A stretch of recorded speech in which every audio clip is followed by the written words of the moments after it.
Call this meeting to order. Please stand for the Pledge of Allegiance.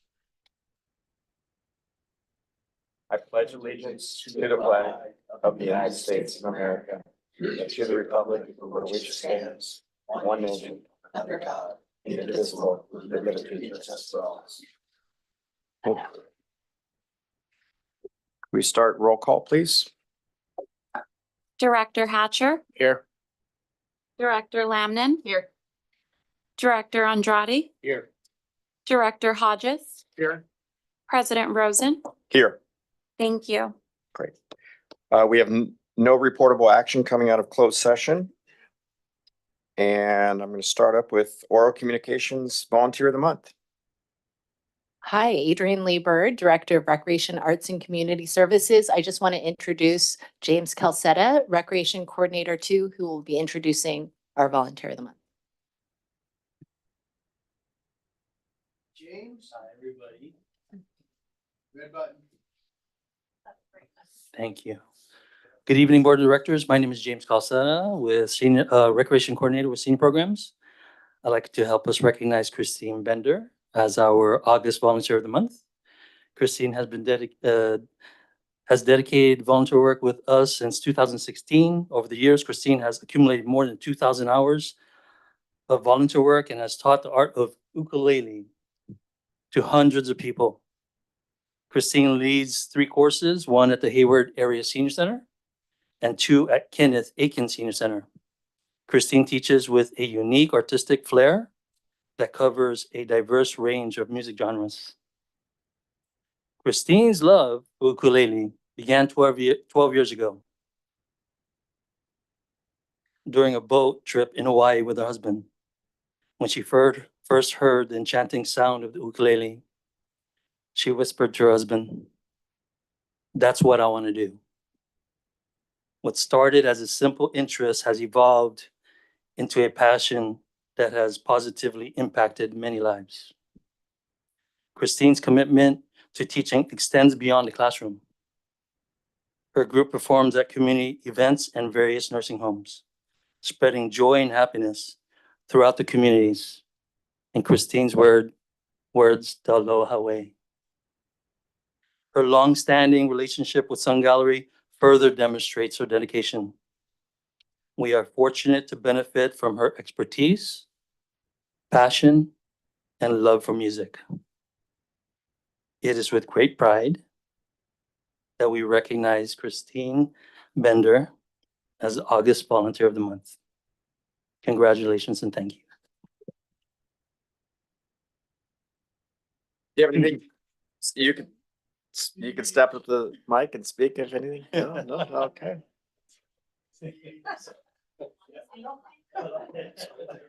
You're sure there's nothing you want to say? No, okay. Do we, you want to take a picture with us? We've got okay.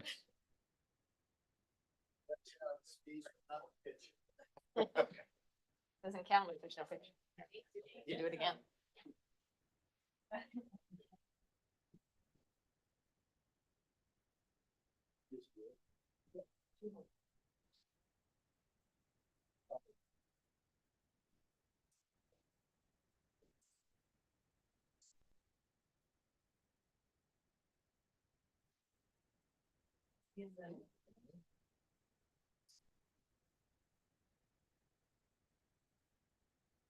Look over here.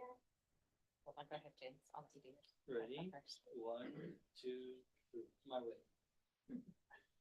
I always take about 6. I'm the same shot. Okay, we ready? Perfect. You Thank didn't you. want me. Thanks.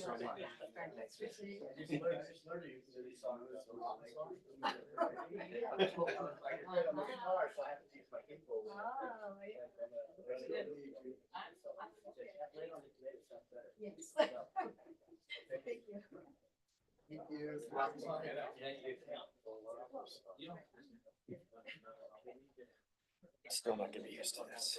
Yeah.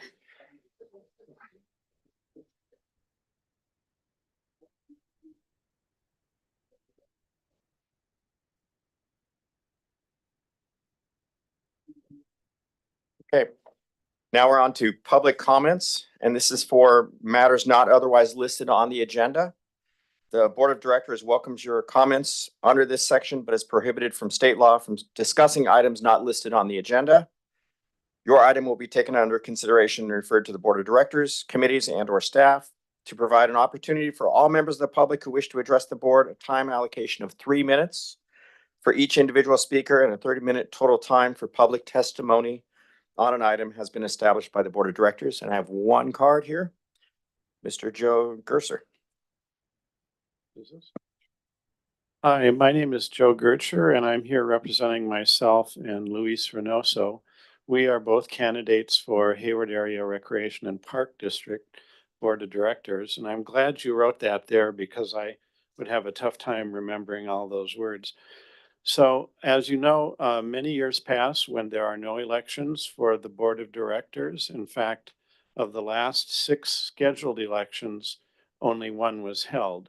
So I think it's important for the board to publicize the elections and to use them as a way to inform voters and the general public of the issues facing the park district. And so for that reason, Dr. Reynoso and myself are recommending that you hold a public candidate forum. We would suggest that it be held here in the boardroom where you have good audio visual equipment. You can record it and put it up on the website. And we would also suggest that a member of the Alameda County Board of Supervisors could serve as the moderator.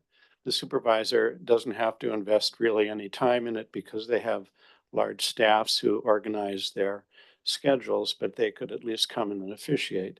And that would also raise the Park District's profile before the board.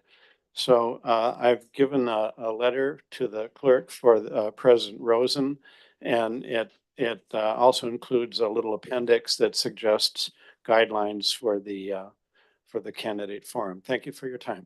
Thank you for your comments. And there are no other public comments. Are there any online?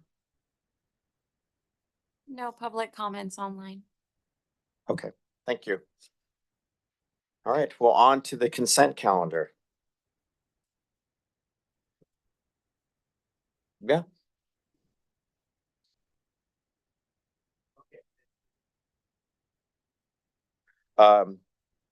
Consent calendar.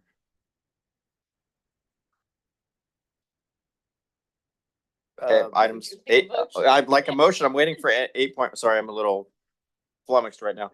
There's only 2 things. There's 8.1 and 8.2. Would any member of the board like to pull an item for discussion? If that's a no, then could I get a motion? Mr. President, I'll move consent calendar 8182. I'll second. Excellent. All right, please vote.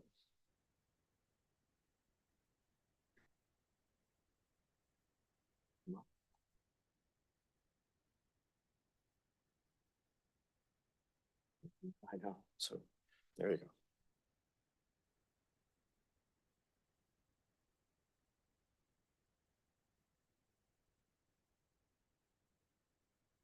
All right, well, thank you, everyone. It's unanimous. Now, there are no written communications, and now we're on to the public hearing. Transition to district elections, public hearing number 4.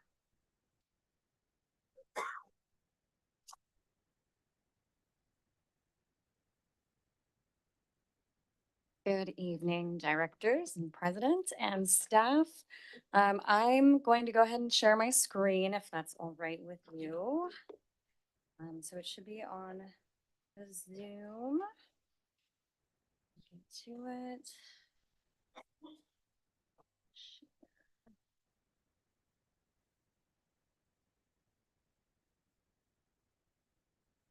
Okay, so tonight, there we go. It's the 4th meeting. Last time you guys spent a few hours going over all of the public maps.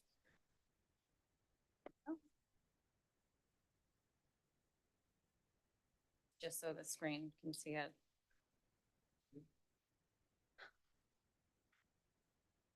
At least folks on Zoom can see the screen. So last time you guys went over all the public maps and the draft maps. Luckily, we do have fewer draft maps from the public, so it's not going to take as long. And we will have time to go over all the public submissions. We also have the 10 maps that you guys chose from the public last time at the end of the presentation. So if you want to pull up any of those, we can just go back to those. But let's go ahead and get started. So today we're focusing on draft maps, really trying to narrow it down to hopefully 3 to 4 to 5. Today we're going to be talking about real quick, just go over the districting principles that we use throughout this process. We'll talk about the public submissions, the 4 districted maps, and then we do have a new draft map called Draft D, inspired from last meeting, and then the public hearing schedule and next steps. So much shorter agenda, really focusing on narrowing down those maps. So this is the redistricting criteria that we use in California with the Law Fair Maps Act. First, each district or area needs to be relatively equal in size in terms of population. Then it needs to be contiguous. So the district should be a whole piece and not jumping from one part to the other. Maintaining communities of interest. Lines should be easy to identify and should be understandable, following things like cities, census designated places, man-made natural boundaries, and then keeping districts compact. So we're shooting for circles and squares and trying to not skip over nearby population for a more distant one. We have 4 maps submitted since the last time. All 4 of them comply with the Fair Maps Act, and we do have those 10 maps from last time at the back of the presentation. Since we went over them last time, we're not going to go over them again, but feel free to call them up if you want me to pull it up. So here is map 245420, other districts and zip code. When we look at the total deviation, you can see that it's, oh yeah. Oh, yes. So these next 4 maps are community maps. Anytime you see a long number like that, that's the district or ID number. So you can see that it is solidly 0% total deviation. And when we look at other things like CVAP data, there is a Asian CVAP of over 30, but I know we've had at least 37 in the past. And then we have another one, 245514, City Zip, LAFCO Sphere of Influence. This is very similar to the previous one you saw. If you were like me and you thought it was the same map, I had to do some digging. There are some slight differences. So if you like one of the maps, you probably like the other one. Can we flip back to see the other one Yeah. just briefly? So the difference really, you're going to see between 1 and 2. Oh, okay. So this is the first map we saw from the public, and then this is the second map. Got it. Yeah. I know, 1, 3, Mhm. 2, or 1, not the same. So this one is the Five Canyons development and part of Fairview, I guess, is in 1 or in 2. That's what the difference is. I get it. Okay. And this one also has a very low total deviation of less than 2%. And again, Asian CVAP is over 30, so it's at least an influence district. But like I said, we've seen maps with larger AP or Asian CVAP. And then here is a ranked choice map that we've seen in the past. So clearly the deviation is going to be way off. The intention is clearly to have multiple candidates in each of those election areas. But as Paul mentioned last time, that doesn't necessarily meet the requirements of the California Voting Rights Act. And then we have districtor map 245929 keeps flat land or unincorporated areas together as much as possible. And when we look at the total deviation, we have about a 6% total deviation. So again, it's under that 10% deviation requirement. And then we have some Asian CVAP. We have one that's over 30%, so 32.2. Can we go back to that map real quick? Can we zoom in on, or is this a good time to zoom in between the So- center of Hayward, like 2 and 4? So what I can do is I can pull up districtor and then we Okay, can Okay, zoom in. I'll wait for that, sorry, Great. No problem. because this is a little different than Yeah. some of the stuff we've seen. And then let's get into the draft map. So you all have seen draft maps A, B, and C. So I won't go too much into detail since you all talked about it last time, but we do have a new map, draft D, which I'll get into once we go through these. So draft A, total deviation 6.3%. The goal of this map is to create districts that keep together communities experience negative health impacts from living near highways. So when we looked at the data, came up with this map. Oh, and I've included overlays of facilities. So you should have also received the facilities PDF separately as well. So that way you can at least read which facilities they are. It's kind of hard to tell on this. And then here are the asthma scores, which sort of influenced where the lines fell. And then we have neighborhoods. So neighborhoods were also considered when drawing this map, Oh, trying to keep them together when possible. And then draft A with the census designated places as well. So trying to keep together like communities when possible. Total deviation, like I mentioned, 6.3%. And highest Asian CVAP is 32.4%. And again, we've seen higher. Draft B, total deviation is 7.2%. Remember, the maximum is 10%, so it meets that criteria. And this one attempts to maintain those census designated places as much as possible while including other considerations such as logical boundaries following main roads and neighborhoods. So this is map B, as you saw last time. Here is the facilities overlay. And then here are the neighborhoods, trying to not split them as much as possible. And then census designated places. wait, can you go back to Oh, that yeah, one totally. sec?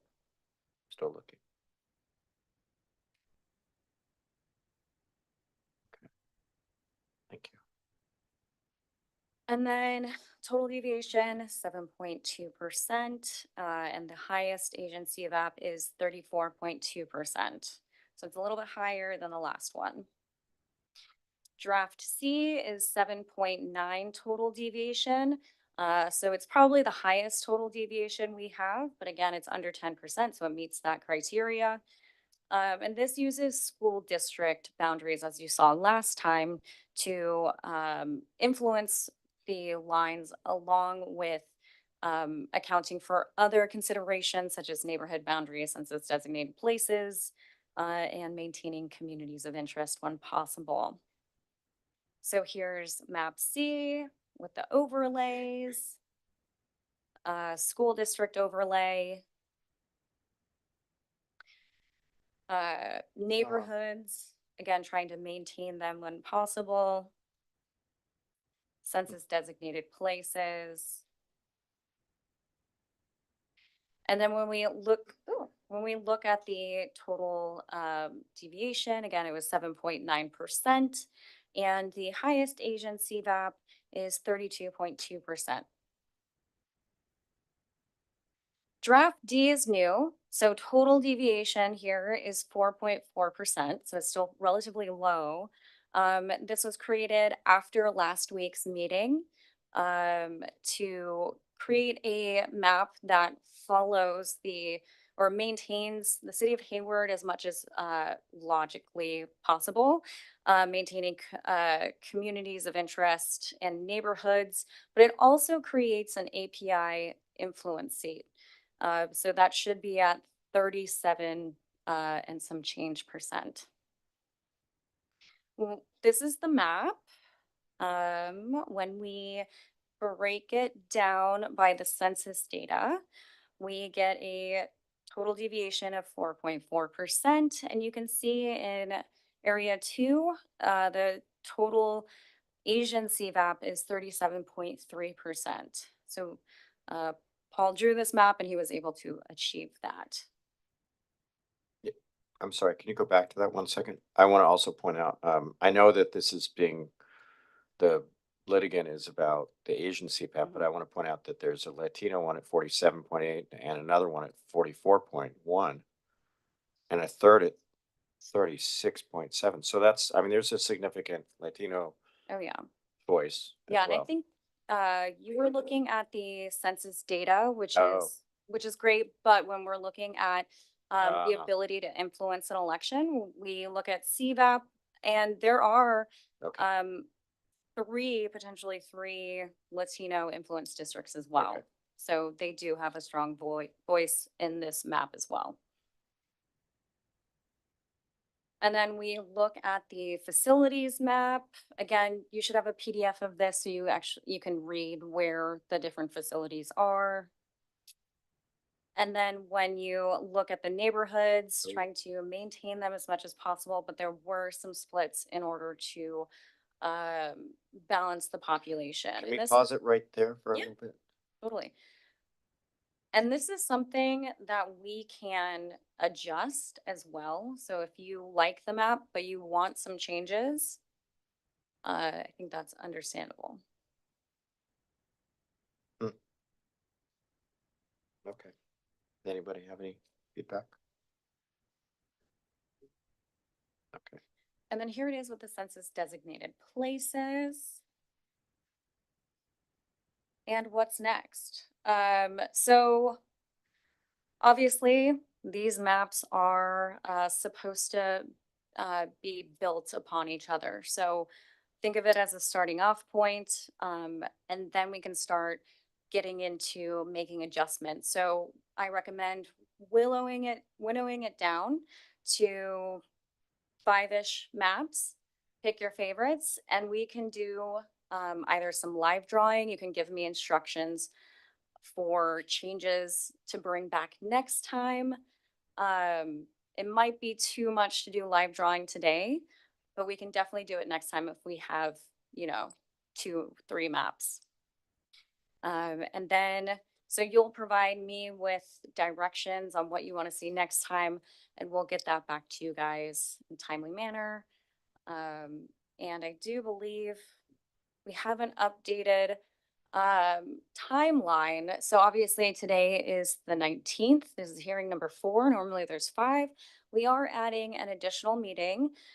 So September 16th is the 5th one, but there will be a community workshop meeting specifically to go out to the community and get a sense of which maps the public prefers. So it'll be focused on just gathering public testimony on which maps they prefer out of all of them. Of course, people are always encouraged to draw their own maps, but I think at this point in the process, we're looking for more guidance from the public. And then October 7th will be the last hearing when you all vote to adopt a map. So with that, I can pull up any of the maps that you want to see. We can look at on Districtor or Maptitude and work from there. Okay. Well, Director Lamnon, do you have any? I'll start with you. Oh, I'm sorry. Okay, I will, at this point, I'd open the public hearing. And then do I need to ask for public comments? Don't we normally make our comments first and then?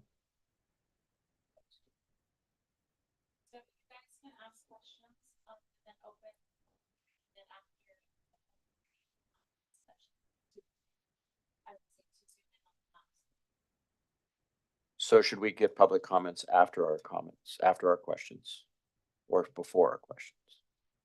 Okay. Okay, so I'm opening the public hearing. And now I'm asking for questions from the board. Are there like comments, are there person or? After, Oh, we are getting to questions, sorry. yes. Okay. Don't know which question. About any specific, Listen, okay. digging in, but I don't have any questions at this point. Director Hatcher. So we just went, we're gonna hop into looking at some of the maps. Or not yet, some questions, no general questions. Okay. Anyone else? So I have a general question. We received a letter earlier that talked about the need to de-emphasize census designated places and Mm. that the priority is we need to get a CVAP Asian. And I ask a question real quick. Yes, You were included on that email, I believe? I believe That came so. at 5 o'clock Yeah. today. That was 30 minutes before we went into study session, so Mhm. I don't know if you got to read that. The board read it sorta after closed session in between now, so. And I believe it was written by Mr. Written by Rafferty, Scott right? Rafferty. yes. And he is on the meeting, so if he wants to talk about that as well, he's joined via Zoom. So if he wants to discuss that with you, I certainly welcome him to do that. But I was asking you specifically, is this I know that his preference right now, it seems to be focusing on that, and I'm wondering if that is that a preference or is that the law?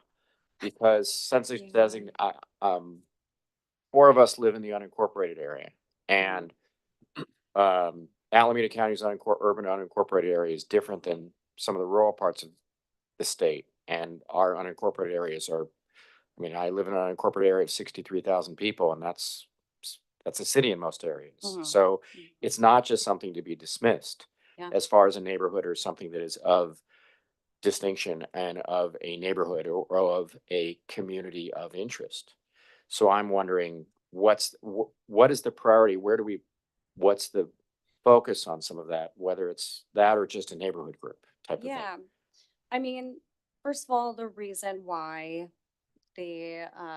we're districting, well, one of the reasons why we're districting is because of the CVRA. And they do put an emphasis on ensuring that minority protected classes have the ability to um, elect their candidates of choice. So in that sense, that's very legitimate. Um, and we also have to look at the Fair Maps Act, right? So we have to maintain census designated places as much as possible, as well as neighborhoods. I would encourage Mr. Rafferty to sort of talk on that as well. The question that you referenced, to sort of hear what he has to say about that. It's certainly very nuanced. And we'll probably have your legal counsel take a look at that as well. So it's, Okay. I hope that answers as much Okay, as possible. I just for didn't the know if there moment. was what's the pecking order, kind of I was looking at is the thought. So, yeah, okay. With that being said, then do we want to move on to public comments on the general? Before we go to specific digging into the maps? What's the process? You've looked at a set of maps. I know that, Mr. Rafferty has written you and has formulated a new map. I think it would probably be an appropriate time just to let him have his time to tell us what he thinks. Okay. And if it's okay with everyone, I think we should just waive the 3-minute limit on this and give him some Yeah. adequate time as long as he's brief and to the point. I think as- he as gets up to possible. 15 minutes with the city, so maybe we just We start could just there do and that. Okay, that's hope that great. works. We're trying to be fair, so that's great. Yes.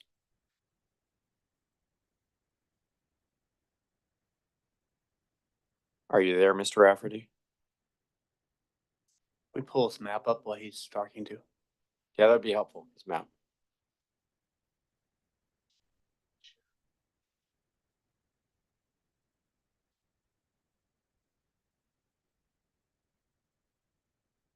Mr. Rafferty, you've been unmuted.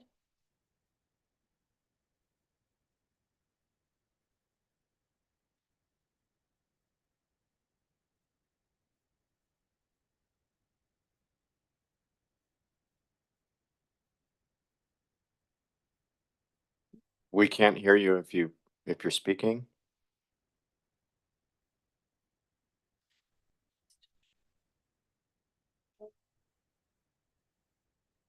We're checking.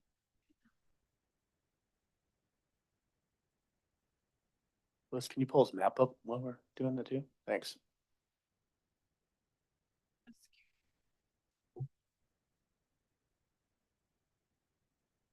Gary.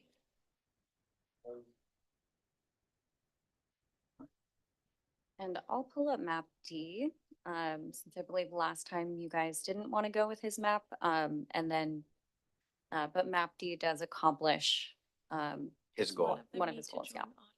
So he hasn't submitted any of that. No. He's still saying that, I believe that his letter said that his map could be modified to fulfill, I believe so. yes. And I think your map actually does a better job, but, or moves that way. But I have the same concerns about splitting up some of the neighborhoods in Hayward, but we'll see. But it doesn't split up the designated, we don't have one on, anyway, okay. What we did last time to each map. Right.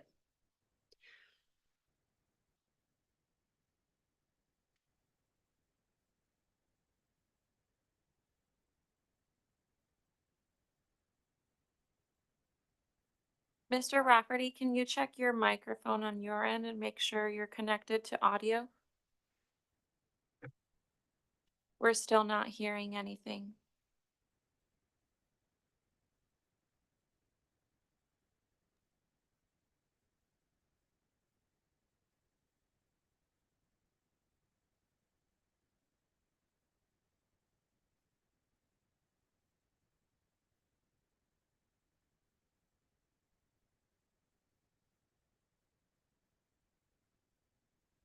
So since we're unable to get a hold of his audio at the moment, hopefully it'll happen later.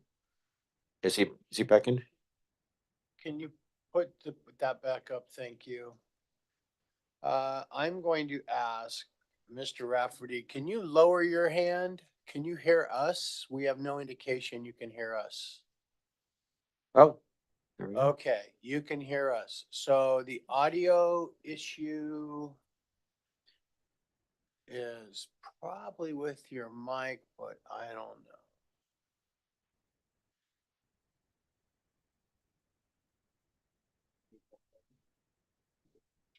Well, that's what I was gonna, if you, Mr. Rafferty, if you want to call a phone number, I will give you my phone number.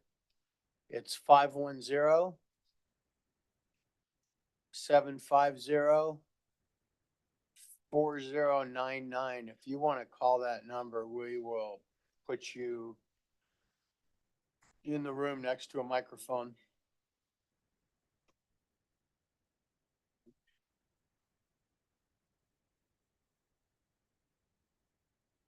Thank you, Lou.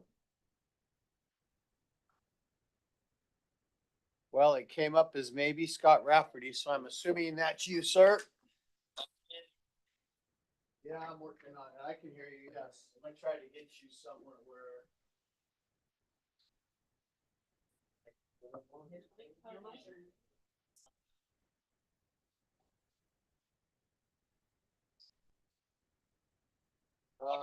I don't think so. We're just. Can you, speak? Let's see how that goes. Can you hear me now? Yes. Okay. So,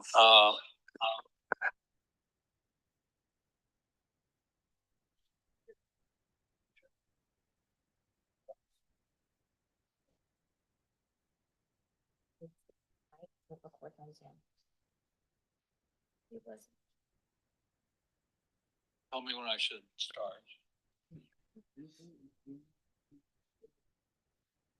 Are we ready? I think you Yeah. can start. Okay.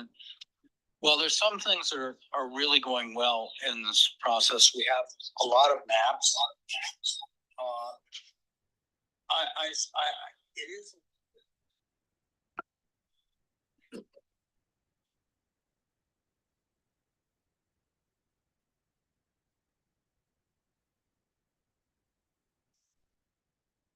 Helpful to sort of distill these draft maps after this meeting and give them some prominence on the website where people can kind of jump in because I expected to respond to your very helpful comments before the deadline, but there was a problem apparently with the recording not getting up until Thursday.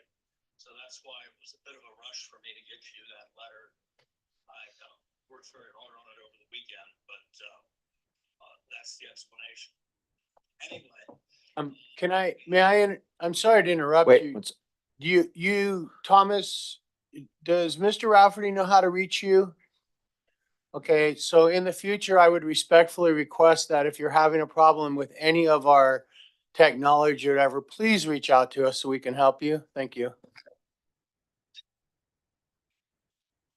Thursday, and I appreciate that, but previously I'd been told that there was a recording problem. Anyway, the good news is we have probably three maps that have good Asian American districts. There's no magic number, but there needs to be a good reason to go below 37%. You have three maps that demonstrate slightly different ways of doing that. And, there could be a good reason. You could go down to the neighborhood and find out that people had very strong feelings about what the best area was to organize. You could also, find ways that might go above 37% because none of these maps were particularly aggressive in cherry picking census blocks. I think they're all legitimate districts in their own right. So, that is the most important objective. And the remaining issue is what does the rest of the map look like? On the Fair Maps Act, there is a pecking order, and communities of interest come before cities and CDPs. Now, sometimes the CDP becomes a very strong community of interest. That happened in the school district because the only input we got from the public was how marginalized all of the CDPs felt, and they totaled up to 16% of the school district, and they passionately wanted their own district, which had to be supplemented with some population from Newark. I'm from Hayward, excuse me. So, but you're in a different situation. 48% of the district is unincorporated. And the primacy should be to communities of interest, whether those are neighborhoods or whether they're socioeconomic or whether they're political in the sense of shared policy preferences or proclivity to vote. It is very important to separate large populations with low voting propensity from very wealthy areas with high voting propensity. So those are all priorities that come before you need to look at boundaries independently. And often they correlate with those boundaries. But there are additional factors that you've read in my letter about Alameda County has not relied on or attempted to update these CDP definitions, and instead they've really gone in their own direction, and for governing purposes have set up MACs, general plans, urban areas, recognized communities, and most of these overlap. The census Census Bureau's definitions, none of which have changed in the last 20 years.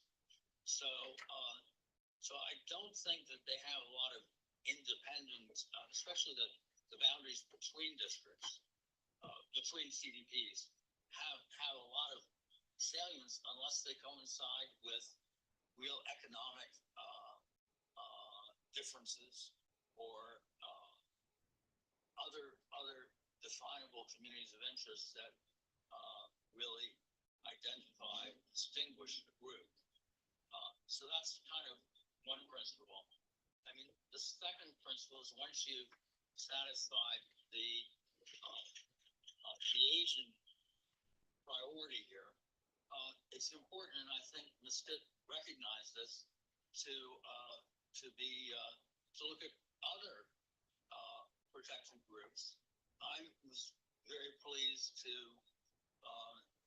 get a 22% Black district, which is actually surprised me a bit, and I think is important. That's a really good influence district for the Black community, wouldn't be for other minority groups. And I think maybe Mr. Mitchell has done a slightly better job of giving the Latinos. I think we both have two mid-30s influence districts, which are okay. So I think that's another objective.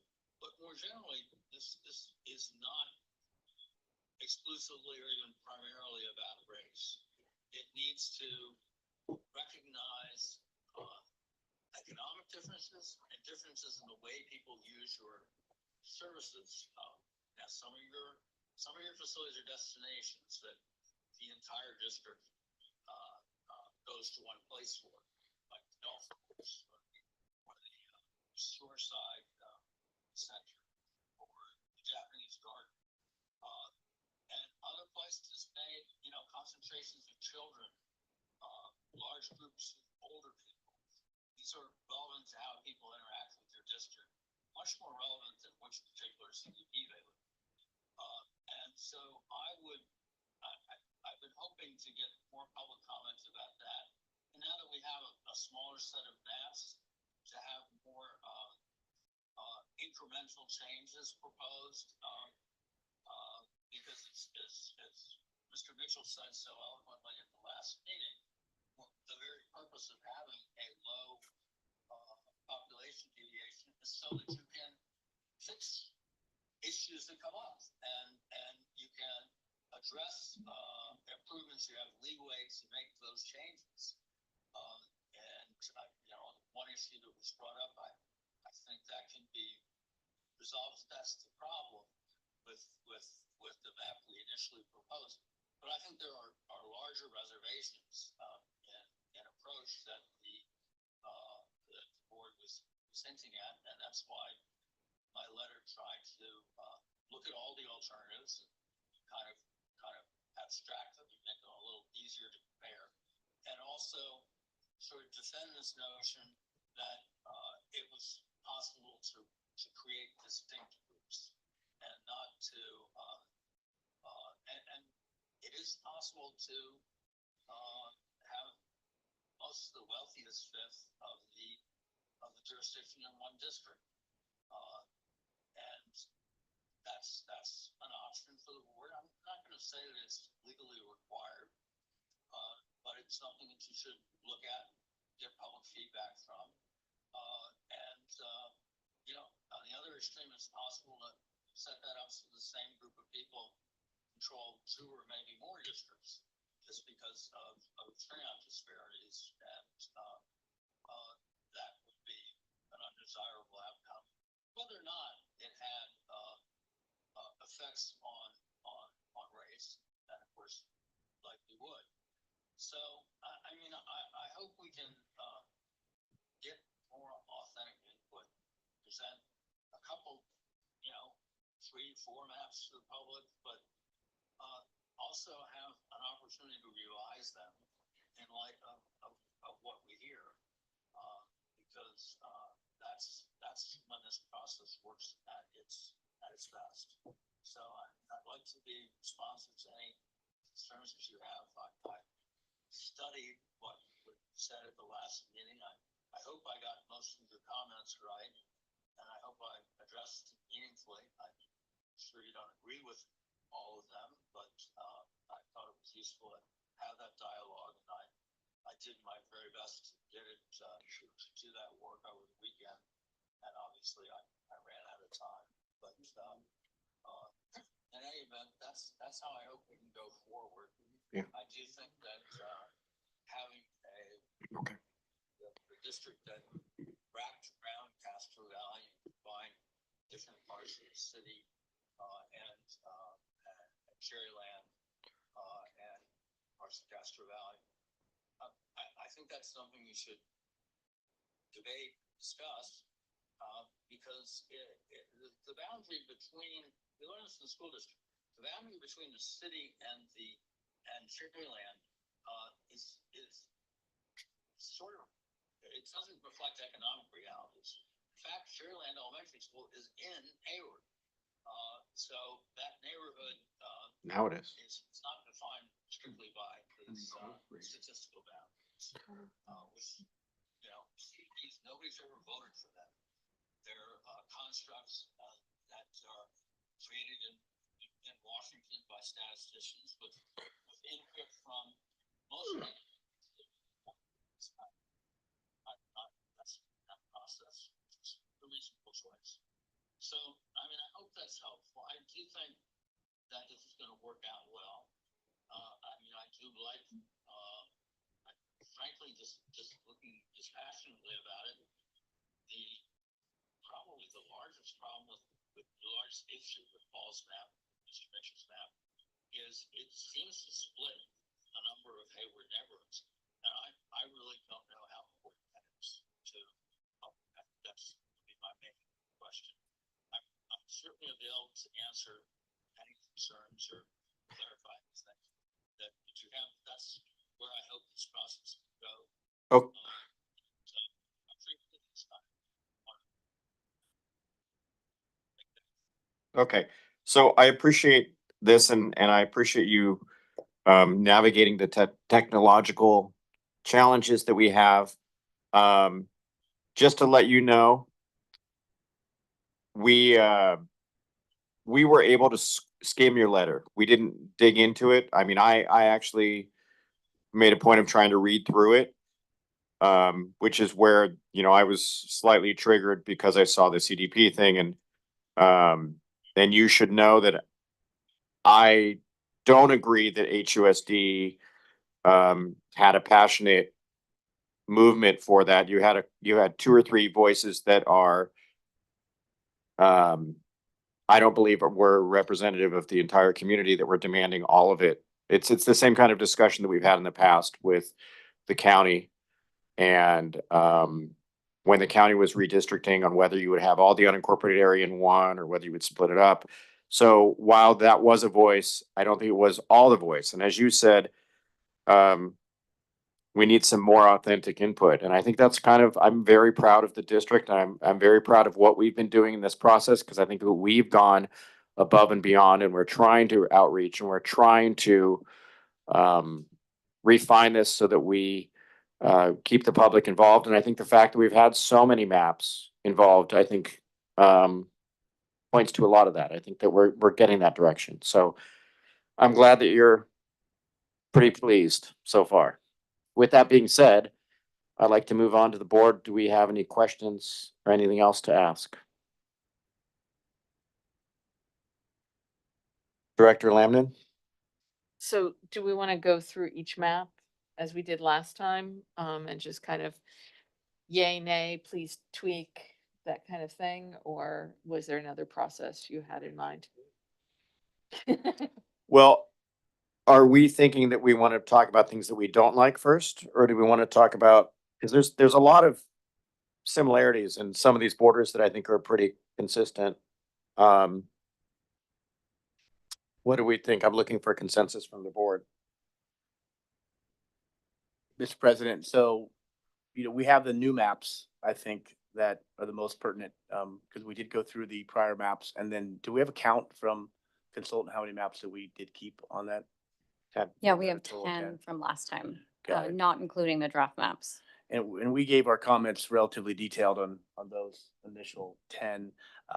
I'd like to go over the new maps. I think first in that's a this great process. idea. I think that's a great idea. And then as we look at the similarities or differences in those maps, then we may bring those other maps to for reference. That's just a suggestion. The new maps, including the one from redistricting partners. Yes. Yes, okay. Thank you. Okay. That's great. just have one question. Are we done with public comments? I don't think we've opened public comment yet. That was a definition. No. Do I need to open public comment at this point in time, or are we gonna keep going through this? Okay. That- Okay. Is there anyone else online or present that would like to make public comments? We have 3 minutes. If there's nobody else, I'm gonna close the public comment and we're gonna go back to workshopping this, I think. You need to close the public hearing and then you can. Okay, I'm closing the public hearing portion of this. Thank you.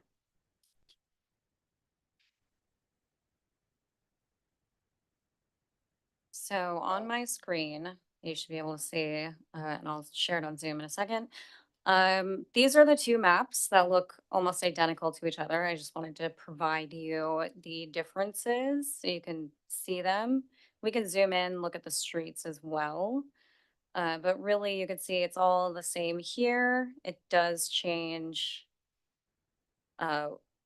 between, what is that, one and two. So these are the differences. Can we zoom in on that a little further? Mhm. I'm actually trying to delineate, hold on one second. This So it's Fairview the upper, so Avenue. it's Fairview. Upper Fairview And then it follows the foothills. and part of Palomares. Oh, wow. Five Canyon Parkway. I have a question about the map on the right. This one?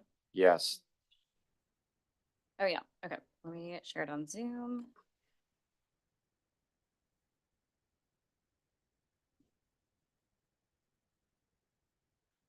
so when you zoom in on that map, the portion between 1 and 2 that's going down Palomares Canyon, that little bubble on the far right, keep going, zooming in.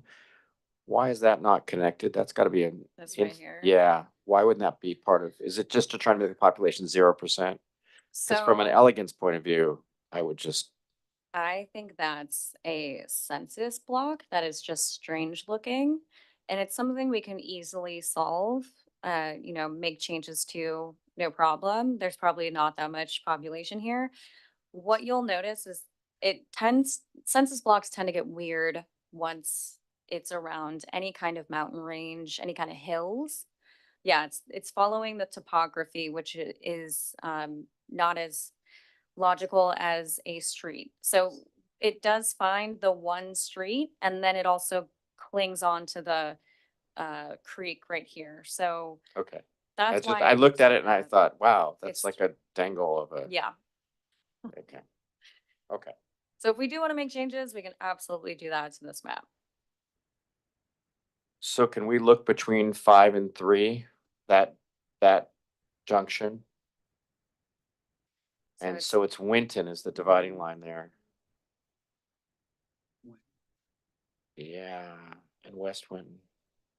Do people have thoughts, Rick? I do, and all the maps until I saw this one, I've had some issue because I'm looking, obviously specifically around the entire district. But by being a 26-year resident of Cherryland and 20-year of San Lorenzo, I really saw, most of the maps showing San Lorenzo, Ashland, and Cherryland, as that contiguous group. And, the discussions around breaking up the neighborhoods and also the discussions about keeping a downtown core, Hayward. I really feel these two maps really spoke to me when I looked at the boundary areas of not only how San Lorenzo still incorporated parts of the Hayward area, and then how Ashland and Cherryland were more contiguously, connected together, Oh. as well as the southern section of, and I think you mentioned that, not distinguishing between Hayward and Cherryland, they really have a very similar, feeling on quite a few kois in my perception. So I think these two maps, with some cleaning up would be some of my top choices so far. Other comments? Director Lamnin, do you have comments about this? It's interesting. I'm appreciating this conversation because I actually had the opposite reaction to this one. My concern, so I share the concerns about respecting the census designated places and the ones that make sense to hold together. The school district identities and things like that. What my concern about this one is that you could end up with a entirely Hayward board. Um, Hmm. and that worries me. Well, no, I take that back. I guess one Castro Valley, yeah. does not necessarily come into Hayward, or does it? No, it's part of Fairview. Is it only, do they believe follow it- the city lines here It or? follows the city lines. Okay.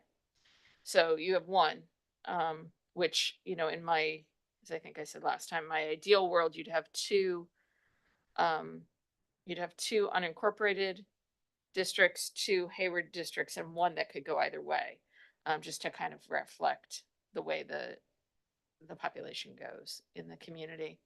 But I'm fine with, if we pick one or the other of these to move forward, or blend them if there's, stuff from both that we like, to keep it on the table to hear from the community as well. Number 5 is next Hayward. Yeah. So it's almost all, but not. Right.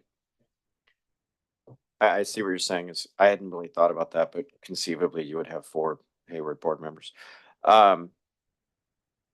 Do we have neighborhoods access on this map? Because why I was zooming in on, or why I wanted to zoom in is between 3 and 5 to see how that splits the community, because I think Hayward Acres is We don't. entirely in 3 now, yeah.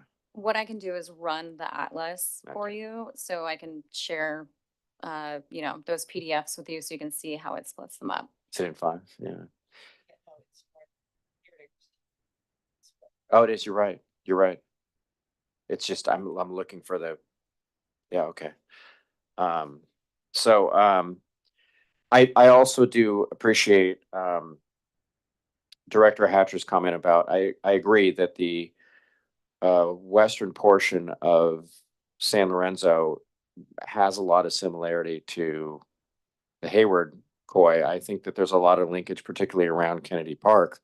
The neighbors that live in that portion of San Lorenzo they feel like that's their park, because it's right there.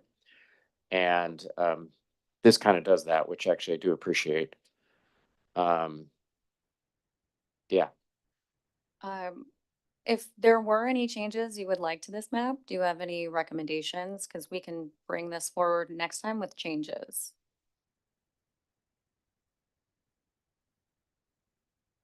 Is there a way to shift a little bit of 3 and 5 so that 5 would be predominantly unincorporated, which would, I think, satisfy kind of what you're saying, right?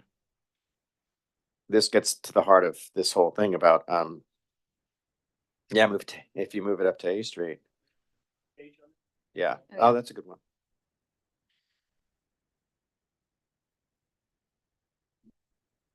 This is 245420.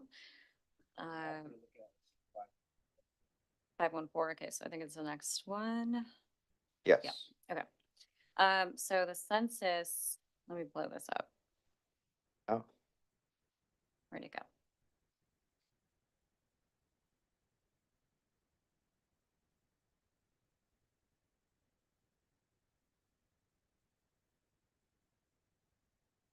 Sorry, 1 second.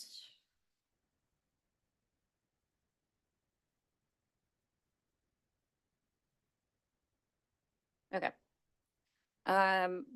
So these are very low deviations. So we do have a lot of wiggle room here. And what was it? It was 3 and 5? Was that so 3's underpopulated. 5, but again, very little deviation. So we can certainly try to take in more of the unincorporated area, give its neighboring district more of Hayward, and see if we can make that under 10%. Because I want to point out again, I want to emphasize, part of why I think some of us are sensitive to the census designated place consideration is that we don't have local governance. And so the park district is, we can't rely on the city of Hayward that also has their own, a few parks of their own and some other things. I mean, Hard has a more direct, prominent role in the unincorporated area. And so to preserve that, I think is important. And it's part of not just the community's identity, but it's also part of their worth, I guess. So. Can we go back? I know we just had an audio, everything dropped. Can we go back to the picture of this map? We can see the whole, Oh, yeah. the whole district. Oh, that's okay. That's probably good. So it would seem you could move, I mean, if you were trying to move 3 up, right? Some, is that what you're saying? And get Mhm. the unincorporated county together in District 5? Yeah, right? I imagine we would have to You take. could Yes. go the towards the freeway. freeway, right? Mhm. And you could pull the pink up and the gray over towards the freeway, and maybe that would. And then how do you feel about this?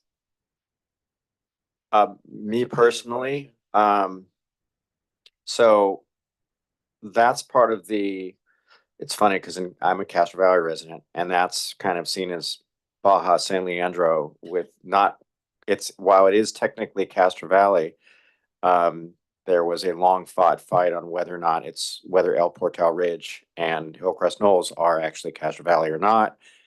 And some of the residents there want to be part of Castro Valley, and some of them think that they're San Leandro, and reality is they might also be Ashland. So this is right.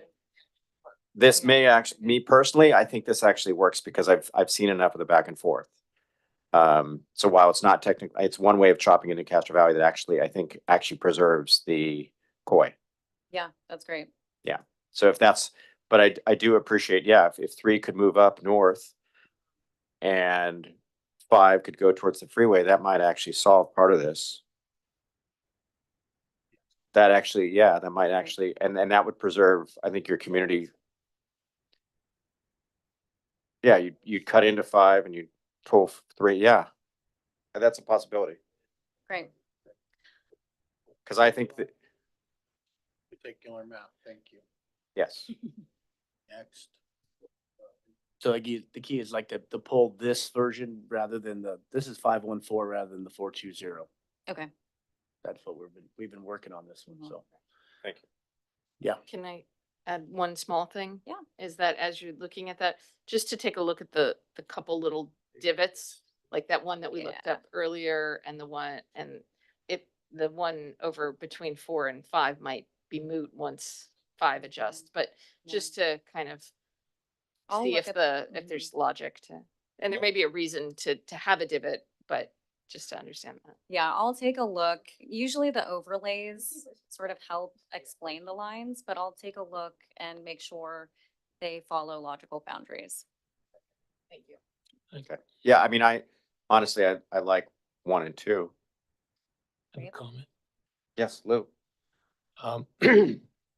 Well, this is getting into 3-dimensional chess here, but I wanted to mention that San Lorenzo Creek, the channelized portion of San Lorenzo Creek, and some of these districts is like in 3 different districts.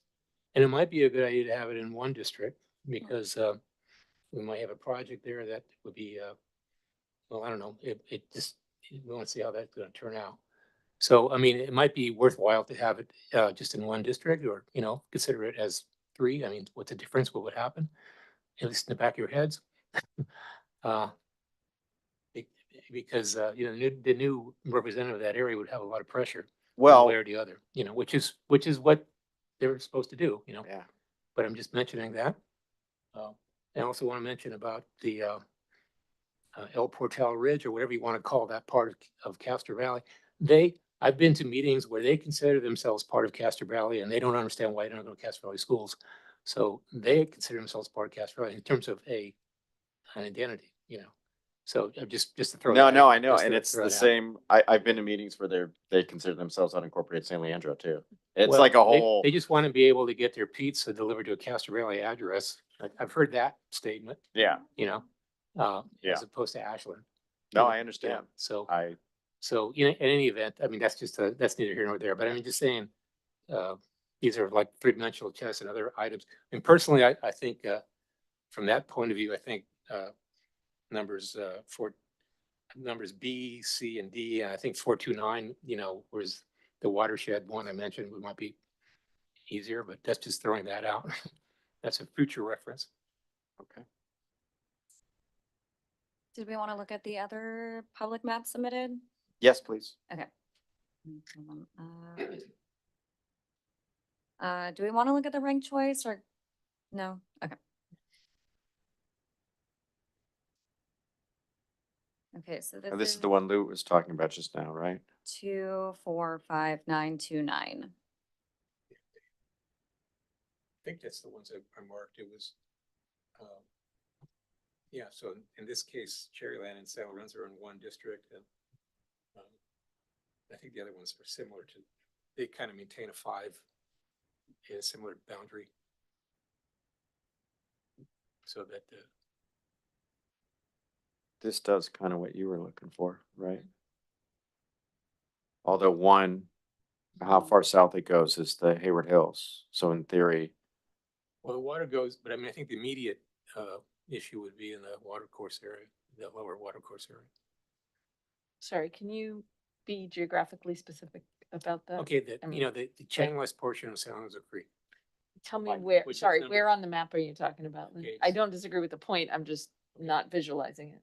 Okay, so it follows below 280, where the creek comes through Hayward, goes under 280, and then it follows into San Lorenzo. Right? I'm sorry. So the creek, comes out of Hayward, goes through Cherryland, and below 280. 580, Okay, 580. No, 280. I mean, 238. 238. I'm sorry, 238. 238, and then it goes into San Lorenzo. Okay, so that's one water course district, right? Yeah, you know what I'm saying, number 5. So it's hard to see the boundary because it's kind of, so that's, if you look at the road, see, it's Llewellyn is near the creek. East Llewellyn is near the creek. Oh, I see where you're talking. Yeah, so to the left, if you It's kind of pull below, us over, below. keep going more. Yeah, then Go up. it follows Mission Boulevard and then it goes into kind of south of Llewellyn on Hampton Road, really. And then by the Meek Estate, and then it goes into San Lorenzo.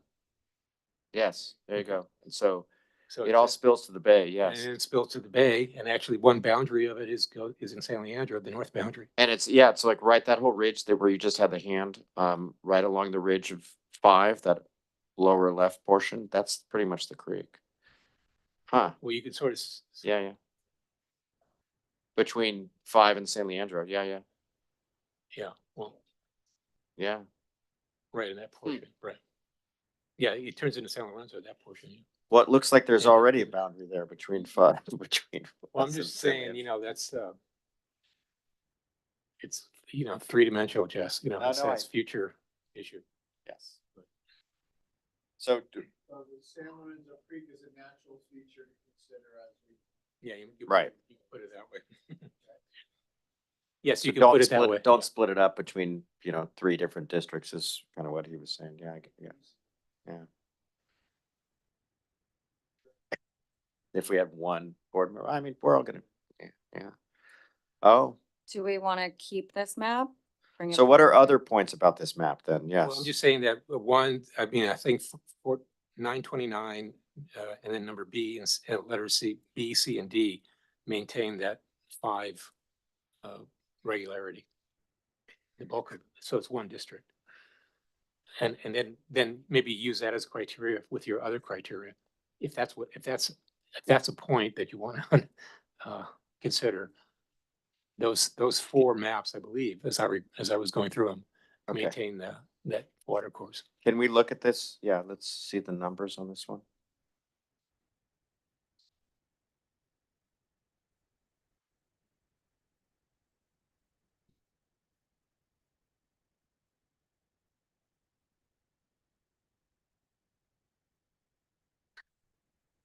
So the total deviation here, I believe, is about 6.6, 6.4. So we still can make changes and be under 10%. When we look at the Latino CVAP, there are 3 Latino influence districts. That's true. So can we go back and look at the map on this one?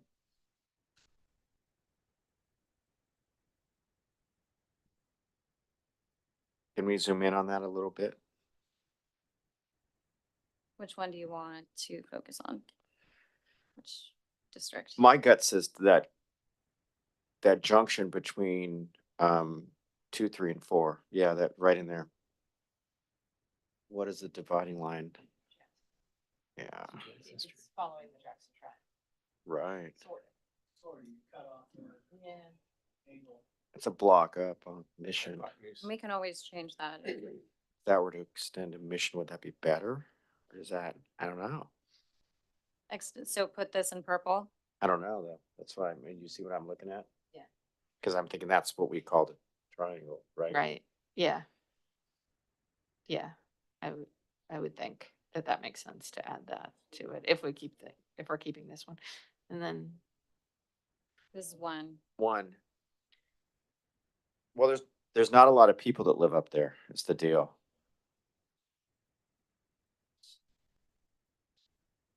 Yeah. I'm not a huge fan of this map. So I don't know if we want to spitball this. So what does everybody else think about it?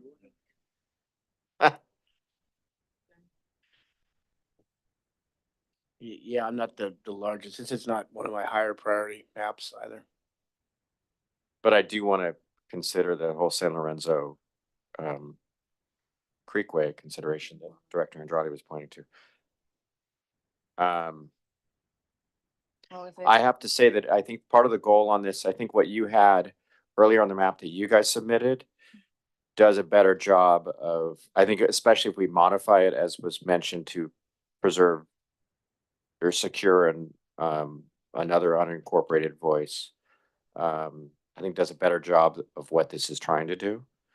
Cause there's a whole lot of whittling down we would have to do on this to, I think, preserve some neighborhoods. President Rosen, you talking about map D? Yes. Can we pan over to map D real quick? Yep. Let me pull it up on the, Owen. Let's stop share for a second. Nope, go away. I'm gonna pull up the draft maps.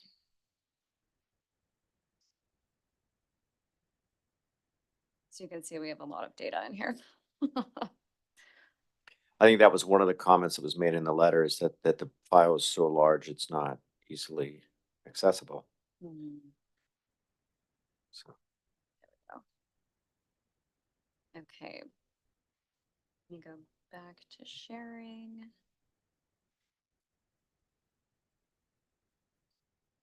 Okay, here is D. Total deviation 4.4%. So still pretty low and we can make adjustments.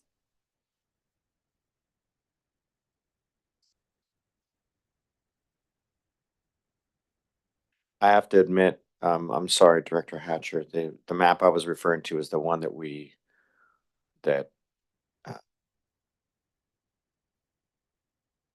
14, that one. Yeah, 514. yeah, that was the one I was saying does a better job, that's easily to modify, to preserve. I actually like this map. I think we could tweak it to get where you need to be, right? Oh, we've talked about that. Yeah, And we're, yeah, yeah. we're holding on to this one with the So tweaks. let's go so- back to your D then. Yeah. And this is the last new map that you guys saw. So I had some questions about that, but I'm happy to not go first.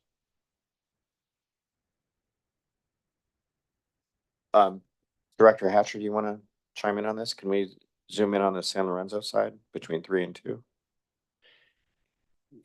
And just kind of refresh on the lot of the jagged lines, I mean, on this map in regards to census tracts.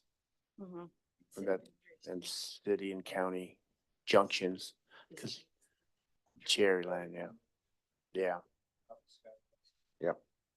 And I think that's always something that, the folks in the unincorporated area, that's, such a large part of our district, don't know if they're not in or out of the city, and so to put maps that are so heavily based on, Oh, see, there you city go. designation is, at least historically, not, where I go. I look more into the schools, faith-based communities, and kind of how people identify in these areas. So I have some, I guess the sharp edges are tough on me. So not that we couldn't clean it up, but again, most of the other maps, except the one I pointed out initially, I'll pull most of San Lorenzo into the Ashland, Cherryland, of course, where I've spent most of my life. But I just see that we can. In Director Lamb, I like that kind of the discussion that you had about the idea of having that potentially in more Hayward centric, 3 of the districts, but then you'd at least you'd have one of the districts where they'd be representing Hayward and the unincorporated area. And I think that perspective is relatively unique too. So, yeah. So especially that district that would be, on the other map, San Lorenzo west section and this southern section of the shoreline Russell City area would be that mix. So like 2 is what you're saying is kind of a mix. Well, on the other map, but yeah, Okay, I'm just kind of trying to reference this map as in, right. I'm looking at this one too, and I'm looking at whether we want to push to refine this map or not. So I would advocate for refining this map. This portion right here, can you zoom in on that? Yeah. Because that's, and Mr. Rafferty pointed this out too, is that this splits up some of the downtown neighborhoods. Mhm. Yeah. And it's funny, I have to say one thing is, when we were first talking about this, I actually said the example, I said, I don't want to split the Jackson Triangle into 3 neighborhoods, and this almost does that. Yeah, Yeah. so that's, if there's consensus to keep this one, the 2 lines I would mess with were the not dividing the Jackson Triangle and then also not dividing Fairway Park. Yes. Okay. We can make those changes. Can you zoom back in again? I'm gonna look at this again. A little further. So that Hardin Tennyson corridor doesn't matter. I mean, it's the harder. Oh. Yeah, I mean, I think because there is already Jackson there, that feels less problematic. I'm just looking at whatever that road is, that Whitman Oh, going straight there. up. Oh, this Just- one, the yes. gray one, sorry. I'm looking at this. That one. That line, this out or something. Yeah, You know what I mean? yeah, that I could don't, be. that Whitman? Yeah, yeah, so that could, actually, would I put that together?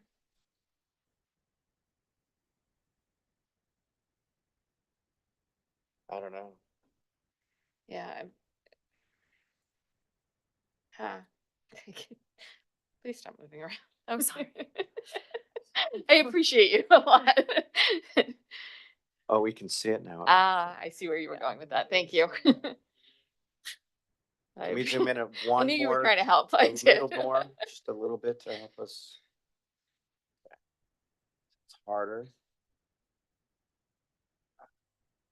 Yeah, maybe it is Huntwood. It is Huntwood. You're right.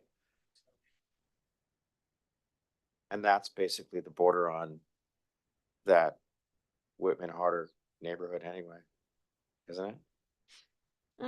Yes and no. There's, I mean, both sides of Outwood Yeah, have some cohesion to each other.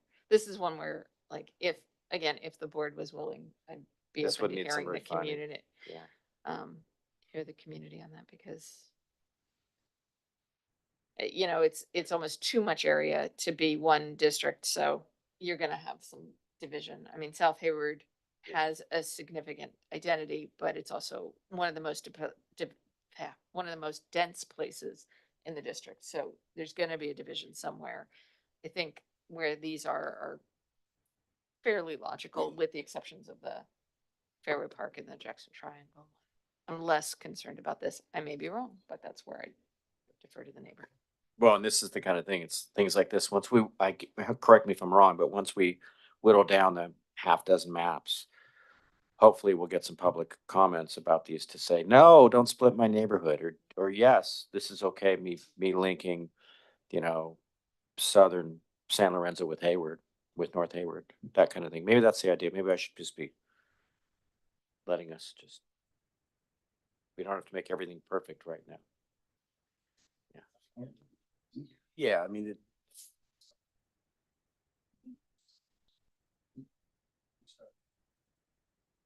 Right. so if we kind of take that concept, so are we all in favor of bringing this map along with some working on changes? I mean, I would say let's keep this one in our, and then start looking at our set of, what do we have, 10, 15 maps, and see if we can get it down to 5. Well, of the 4 that were there are, of the three first ones, are there any of those we want to excise as well? Possibly. That would be my thought too, so that might give us another one of the community maps. Okay. Do we want a consensus, do we have a consensus to move this map forward for potential refund? Zoom it back? Oh, yeah. A little more. That's good. This does the thing, so at least we have a map that is Central Hayward. And one of the things that you can ask me to do for next time is maintain the Jackson Triangle, see what that looks like. And then we can come back with a draft D2. And again, you can continue to make changes, but just to give you a sense of what that would look like and how that impacts the population, because it is so dense there. One of the things I like about this map is I believe that Fairview and the hills above Mission, for the most part, are similar, and this does that. So, yeah. Exactly. And it's actually a distinct area that kind of works, except for the little division at Fairway Park. Yeah, 5's close and 4's close. Yeah, that's. It's the 1 and 2 divider and the little gray zone of 5, I think. Yeah, the preserving Jackson Triangle and preserving Fairway Park as the. Yes, okay. Great. You've got enough, sorry. So those are all the new maps. Do we want to eliminate any of the maps you guys saw last time? Well, can we look at, I'm sorry, can we look at the first 3? I want to review, because I actually think there's one of those we may want to pull. Yes. Oh, okay. Before you go, how do you label that map? Does it have a number, a letter? Oh, the one that we just looked at was draft D. D. And yeah, so they're either going to be any of them called draft A, B, C, or D is something that we drew. All the numbered ones come from Districtor. From the community. Yes, the community, sorry. They submitted it on Districtor. Okay, so here is draft A. Do you want to look at the streets or overview? So this is the health impact one.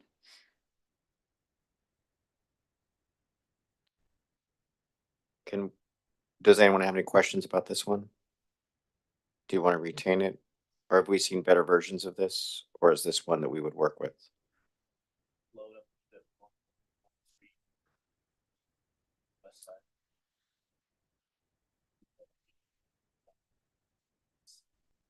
So it's not gonna have the street name on here, but I can pull it up.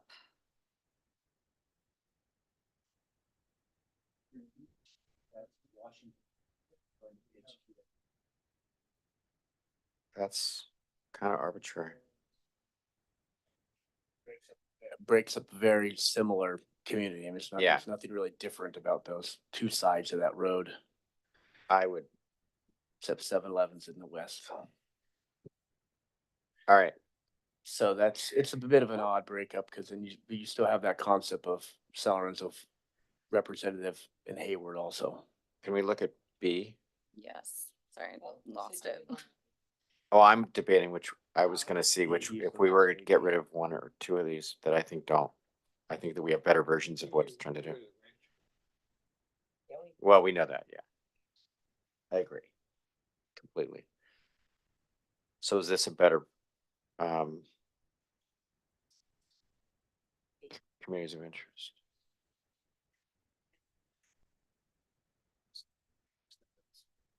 The one that doesn't have any Hayward, like downtown, very clearly Right, not. and this will do two, one split and then two. This does what you're looking for, right?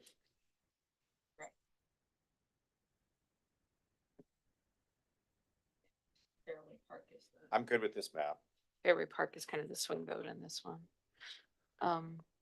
I would again not split Fairway Park down in the south. Oh, yeah. But otherwise I'm okay with.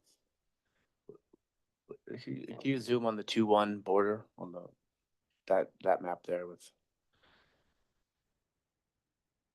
So again, you're cutting kind of splitting that southern section, which is all similar to San Lorenzo. We can make changes too. Yeah, then with that concept, We can modify this one. So would you bring in like Kennedy Park into one? Or I what would what probably- would make it better? To move that boundary, the 2-1 boundary where they were under the name San Lorenzo and pushing that up. And then that would really have to readjust these other lines, So more of San Lorenzo in two? more San Lorenzo and 2. I do, yeah. But- But my but- concept is to be pulling San Lorenzo out of Ashland and Cherryland. Potentially. So moving, But with President Rosen's idea of potentially moving this forward, I think we can work with this map a little bit.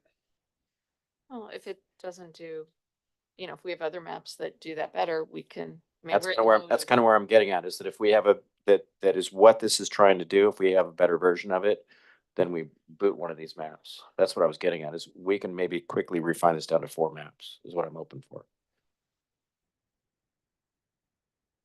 Yeah, then I'm okay with this, not having this map move forward. Okay, let's keep looking at the other two. Or the other one, I guess what is that, C? Yeah, so C, this one has a higher deviation, so it is harder to make adjustments, but definitely still possible. This is school districts one. And I don't, wow. Can we look at that boundary again between 2 and 5? Yeah, I believe that does follow. See. Yeah, I'm not a huge fan. I like that other map that we just put better than this one even. I don't like this map. So, I can give you reasons why. I think you're splitting up some of the neighborhoods and it's not just as a designated place. Director Lamnan's comments about, protecting certain areas. I guess we do have two, mostly two. Mostly two. It's possible you would have three. I don't like that one being all the way down from the north end to south. I think that's just way too big. And I actually think that section has more in common with the Fairway Park and Mission side that it seems like it's separated from. Yeah, I'm not a huge fan of this map.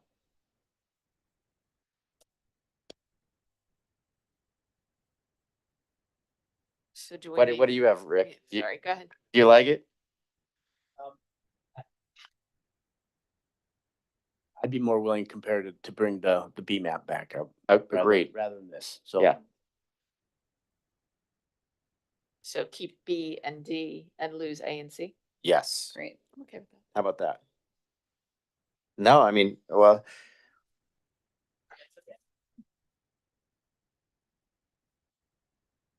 Look, we just got rid of two maps.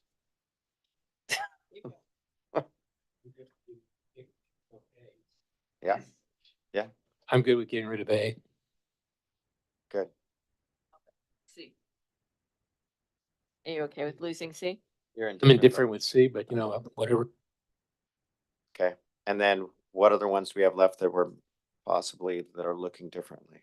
The Yes. 10 from last time that were submitted from the public. This is one of them, 244488.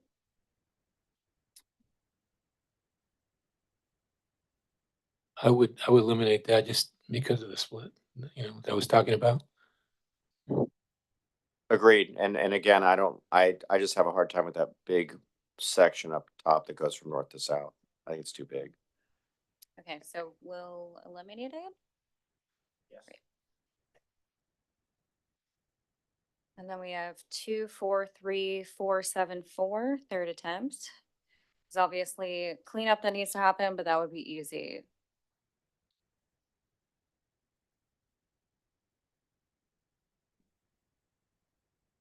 Where's Looking Fairview?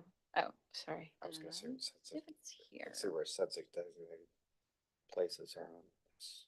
Oh, Fairview, it's right here.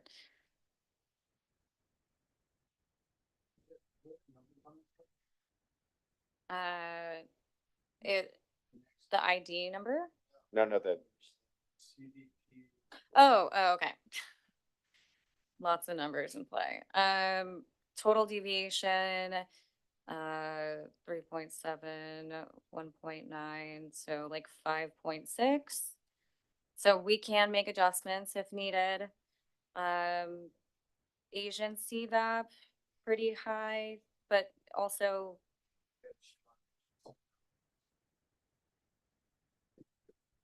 there's three moderately Latino, but yeah. yeah, maybe. I mean, one of the things that I could do is try to increase the Asian CVAP on this map, make it a little bit stronger. Can we go back and look at the map? I like all the elegant lines on this, I have to say. It doesn't look like a Well, it German. takes 5 canyons out of your Castro Valley. It does. No, I don't like this one. Okay. Yeah. Yeah. Is there an adjustment that would help, Paul? It is. Oh, it's too big. If we took 5 canyons into Castro Valley, then 2 would end up probably having to push over to. Oh, does that split Fairway Park? It does, so Yeah. that might actually work if you brought 3 down and pushed 2 into 4 a little in the south part. Right. Is that, so that Fairway Park is together, but, and then, So there's enough 5 here that we canyon. can maybe work with.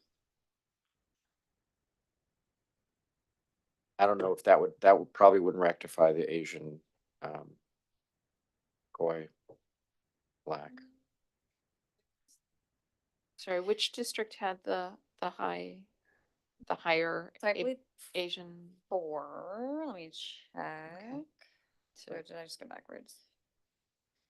Yeah, so Eden Shores. Oh, maybe there are a lot of maybe. Okay. right? Do we want to keep it for now? Let it go? Are we gonna keep that as our third map we're keeping right now? I mean, it's interesting enough with, I think, some tweaks to potentially keep, because it's very distinctly different from what we have been looking at, so I'd be apt to keep it. What do you Yeah. call the base for, an Alameda County community, map of this? And this one comes close to it. But did anybody submit that map? Yes. It would, with the cluster of, the three small ones, Cherryland, San Lorenzo and Ashland, being a community. You're asking about a map that we have, what we call the Eden area, with San Lorenzo, Yeah. Cherryland, Capture Valley, Fairview, and then Hayward Split. It's too logic, but I was just curious to see. That's what you're trying to. Yeah. So my memory is that Ashland and Cherryland and San Lorenzo together are like 85,000 people. So Yes. something Yeah. has to split, right? Is Yeah. this correct? That's Well, right. one of the maps we were looking at earlier. Kind of was went very- there, yeah. Very close. Let's keep to going. that. Maybe. Maybe we look for something else. Okay, so 2, 4, Oh, here, 3, 4, 5 districts, 2 guaranteed unincorporated. And it takes in that unincorporated part of Hayward. I Mhm. think you were talking about going to the creek. Well, All of that's in 5 now. Yeah, it's already there. I'm good with that. So Pretty Was- oh, yeah, low go ahead, do this. deviation. So we can definitely make 31. adjustments. That one's even lower. Asia, very low. This one's even worse than the Asian. Bummer. Well, you'd have to divide up the city of Hayward in such a way that they were equal. 3 Hayward, very distinct areas, 3 to 2. I'm not that happy with this map. But that's still showing, the Five Canyons is part of Hayward. Well, it's linked more to Fairview, I think, in this map. Because Fairview on this map is in 3 and the Hayward Hills, right? Mhm. And part of downtown Hayward. Yeah, well, Fairview really connects with the city of Hayward. I mean, we got the firehouse. I know, in Fairview Fire and Fairview Community, Five Canyons is in Fairview Fire too. So it's one of those gray zones. It's like El Portal Ridge that, It's over the school. yeah. I regress. It's just too Mhm. logical to be working on that. Are you gonna increase the CVAP for the Asian population in District 1? That's your number one question. Yeah. Yeah. 31%. Yeah, Remember, you're trying to get to a 36 to 38% Asian CVAP on one of these maps from district. That's what the whole letter and litigation things are about, so. I don't know if we could do that with this map. Yeah. No, as somebody who's looking for Asian CVAP, I don't think it's possible here. Really, the Asian CVAP, a lot more is concentrated. It's split right now between 1 and 2. So we would have to totally change 1 and 2, the configuration of that. But 4 and 3 looks fine. We can always make another map where we keep the eastern side. So something that has like 4 and 3, and then make adjustments to 1, 2, and 5. But again, I mean, I think Director Hatcher was talking about 5 going further south to pick up Hayward. But if you do that, then you're going to lose the unincorporated, because 5 right now is all unincorporated, right? I think we might want to, yeah. Yeah, I'm okay to not move this one forward. Right? I get what they're trying to do, but But a lot of that is in the one that we did keep yes. before this, so. And then here's 2, 4, 3, 8, 2, 5. So when we look at the census, very low total deviation, It's a we can make 37. adjustments. 3. Right here, yep, Asian CVAP of 37%. We have a Latino area, so Latino CVAP of almost 40%, 35%. Can we look at this map again then?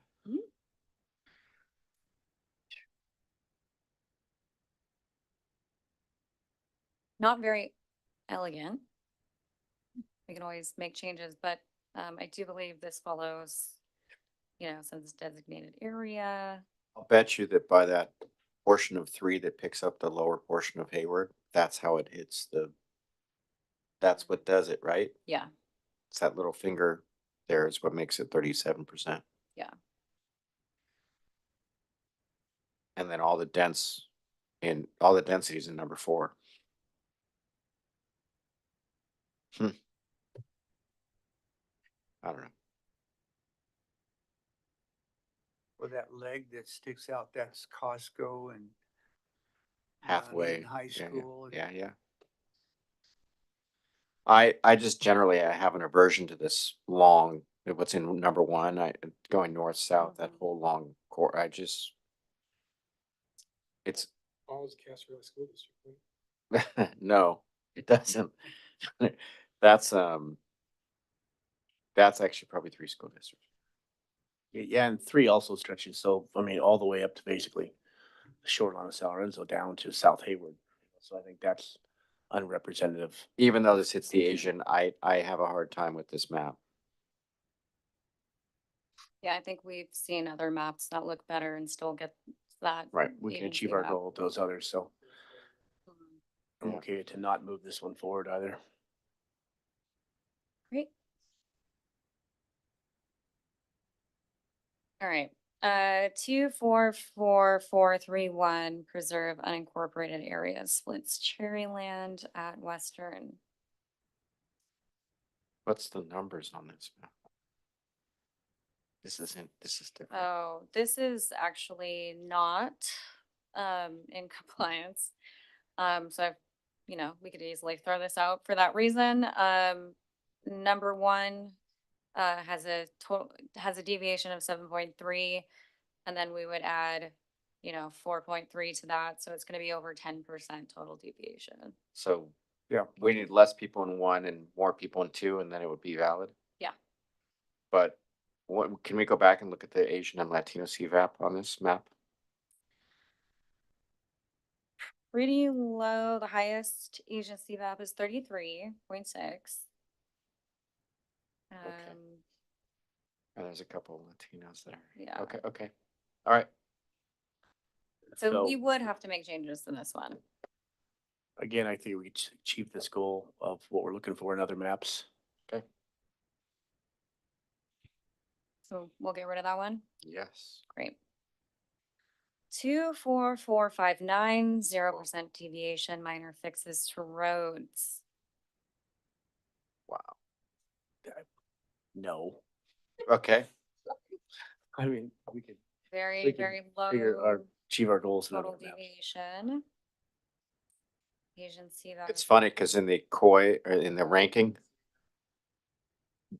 yeah, the nowhere in there did it say we had to go at 0%, which is what a whole bunch of these maps try to get like within 5 population points. And I was like, that is the lowest thing to me. I'd rather Yeah. get it. Yeah. Okay. Same here. So we'll skip that one. 244606, maintain neighborhoods. This was similar to Yeah, very similar. the one that was similar to this. Did we keep it? This I- has that whole finger of 2 going up. Yeah. That's weird. Yep. Yeah, I'm not.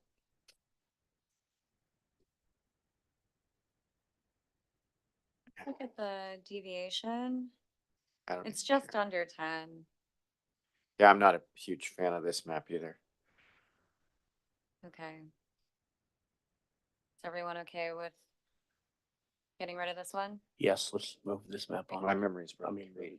not on. I think we kept three. How does the census reconcile the university? Which is the Yeah, there's a special way that they count dorms. They definitely do count students because it's all based on April 1st, 2020. Usually students are there unless there's a pandemic. So it's really hard to tell if they were counted in their university or at home. This is the same issue that Isla Vista had because it's predominantly Yep. UC Santa Barbara and the population disappears for 3 months of the year. And then it changes every 4 years. Yeah. So it was like there's two problems there. Yeah, I never. so how does that impact to? How does that impact too? So, I mean, so that's Cal State East Bay, right? It's usually a commuter school, so they're probably already living within the community anyway. So they're more likely going to stay in the community versus something like UC Berkeley where they're going to come and then leave after 2 to 4 years. Oh. It'd be interesting to see, huh? Relatively small dorm population. Yeah, that too. It's much smaller. This one I'll bet you this has a pretty high Asian population when I'm looking at number 3 right now. This one? Yep. I think it's 33%, almost 34. Oh. Well, that's where the predominant is. I saw that bubble going over and I thought, oh, they just picked up a whole bunch of extra. Oh, well. I think there's less Asian population here. So that's probably bringing down That's the bringing it down. CVAP for Asians in this district. Thoughts on this map? And it looks just like the Alameda County map that I had asked for. I'm indifferent on this one, so. Can you zoom in on 1? I want to see where the borders of. Okay. And I can pull up the URL link. That's an interesting. Oh, that's Cal State Hayward. Huh, isn't that what the? Yeah. Oh, right here. Yeah. So Cal State Hayward is in downtown Hayward, and then the rest of the hills is in Fairview. And the below Jackson. I'm not sure how that, If this already doesn't hit the CVAP, I don't think we need to try and manipulate this map. That's Yeah, too logical, unless- throw it right? out. I don't know. I don't want to spend the energy on something that's already problematic. Okay, Yeah. keep going.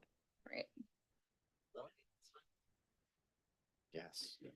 Okay, 2, 4. Let me just check and see how many we have left. Okay, so I think we have 2 more. Excellent. Great 3. 2, 4, 4, 7, 9, 1, focus on Khoi overpopulation. Let me just make sure. Yeah, this is over the total deviation. So I think it's around 12%. It should be under 10. 2 needs more and 4 needs less. 2 needs less Oh. and 4 needs more. Okay. Okay. So 2 needs less. We can swap population here if you guys like this map.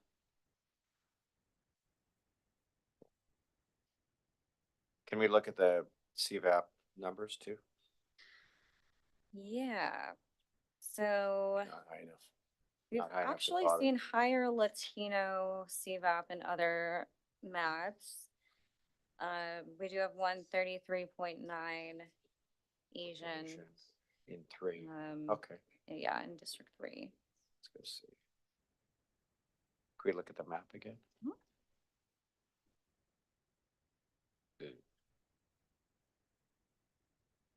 That's not gonna fix it. I was hoping it was on the other side of the freeway and we could just bump that over and then tweak it. They've already done that. Thoughts? Again, I think we can achieve our goal in other maps, to have area one going all the way up at the Redwood Road in the Castro Valley. Yep. You know, that seems odd. They would cut that one 5, it's manageable, but again, I think we pulled other maps that can achieve this in the higher CVAP and the Asian population.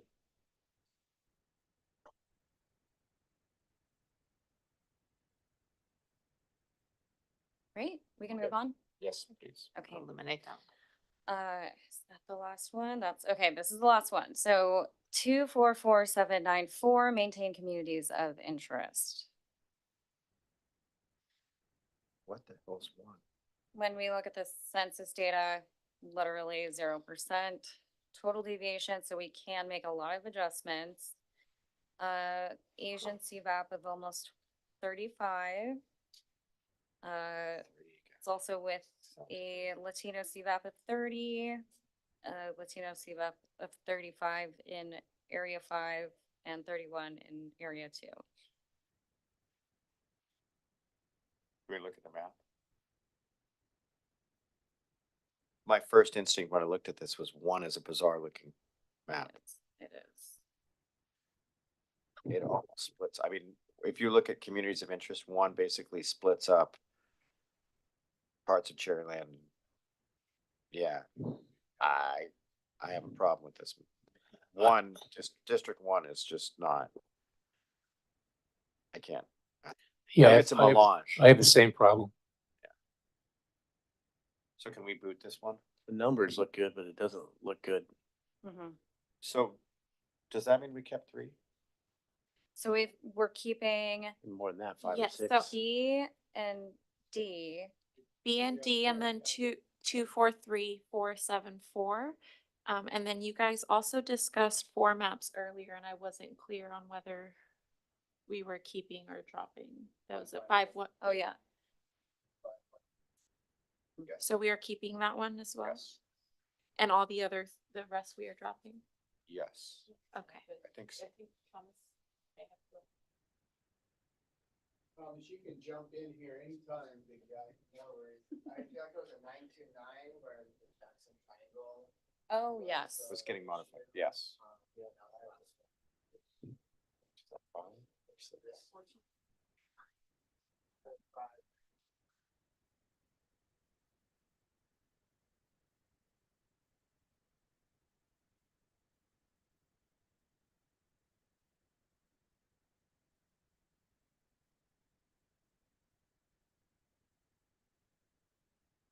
This one.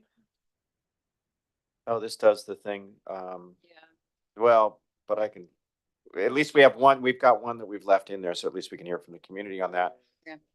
And this solves the, District 3 has the whole concern that Director Hatcher was talking about San Lorenzo and yeah. And my concern on this map is you could conceivably have 4 Hayward people on the board. Great. So is that 5? Okay, Perfect. there we go. And they're all a little bit different, right? are. And so then within the tweaks within these, we can hit the CVAP numbers, we can concern about neighborhoods if we want to look at those. And we can present these to the public and say,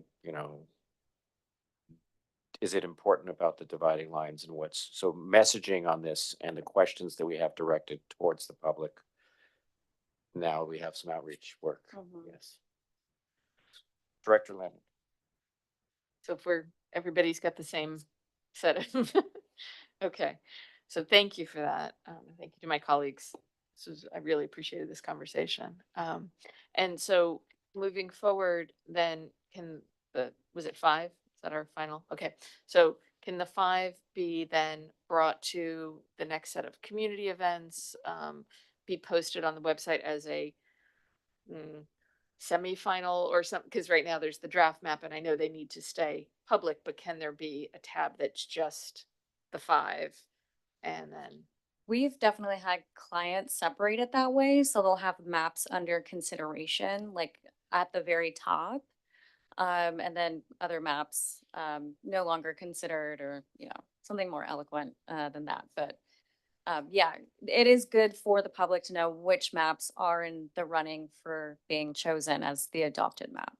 That would be really helpful because it was confusing. I had people discussing maps that we already had gone over Mhm. and they were asking, oh, I like this and this map. And so, yes, as long as we can delineate that so the public knows and have some of the data about it.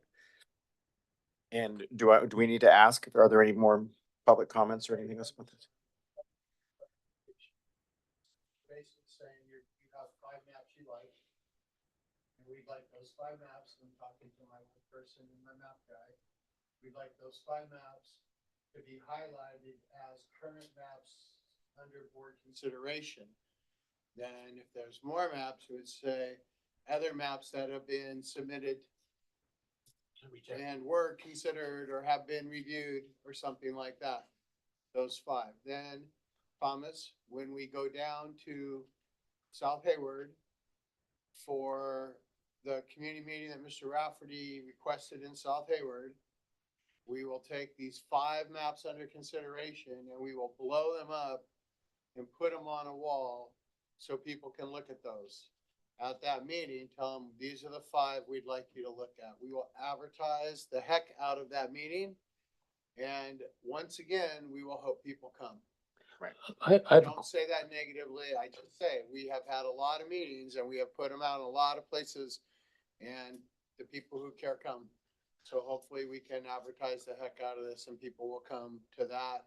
And that will be another inserted step in our way to a last meeting that you will consider those 5 and try to get down to something for the final hearing in October. Does that make sense? I have a Yes. question. Why are we even discussing we've already rejected the other ones and we have 5 under consideration. So why wouldn't that just be the topic of discussion? Those will be the topic of discussion. They'll just be also on the website as maps that were submitted for transparency, but not being considered. Okay. Maps that were reviewed, other maps that were reviewed. So if you submit Previously considered or something like that. Yeah. or reviewed, considered, reviewed, and the goal would be to have those posted. So if you submitted a map and you felt like you were going to be part of the process, then you would know that your map was reviewed and considered at a public hearing. So that everybody. And rejected. I mean, I'm Well- just saying, because because you could just drag this out with people. No, Lou, there will be 5 maps that will be listed as the maps that are currently being considered. Everything else will say these maps were submitted and reviewed, which is a nice way of saying we rejected. Okay, fine. Thank you. Thank you, Liz. Thanks for being patient with us. I think we've kind of done the work and I think hopefully now it's just refining the 5. And thank you to the rest of the colleagues and staff. With that being said, I'd like to move on to unfinished business. 11.1, adoption of ordinance 2024-1, increasing rate of compensation of board of directors. Good evening, Honorable Board of Directors and President Rosen. At our last board meeting on August 5th, 2024, you guys held a public hearing on the proposed ordinance increasing the rate of compensation for the Board of Directors. And after the close of the public hearing, you voted to introduce the ordinance. The Public Resources Code allows districts to adopt an ordinance increasing the per meeting compensation by up to 5% annually. The ordinance must be adopted pursuant to the procedures set forth in the California Water Code as follows. Notice of the public hearing in a newspaper of general circulation once a week for 2 successive weeks prior to the hearing. Conduct a board public hearing. Take action to introduce the ordinance. Adopt the ordinance at a subsequent meeting. Publish the ordinance within 15 days after adoption in a newspaper of general circulation. And the ordinance becomes effective 60 days from the date of its adoption. The notice of the public hearing was published in the East Bay Times on July 19th and July 26th, 2024. and implementing the provisions of the ordinance would increase the board's compensation from $110.25 per meeting to $115.76 per meeting. Staff recommends the Board of Directors by motion waive the second reading and adopt the ordinance increasing the rate of compensation for the Board of Directors. Could I get a motion? And with that, we'll take any questions. Do we have any public comment? Are there any members of the public willing to? Looking to speak? Nobody raising their hand? Mr. Rafferty has his hand raised. Yes, Mr. Rafferty. Oh. Do we have to call again? Yes.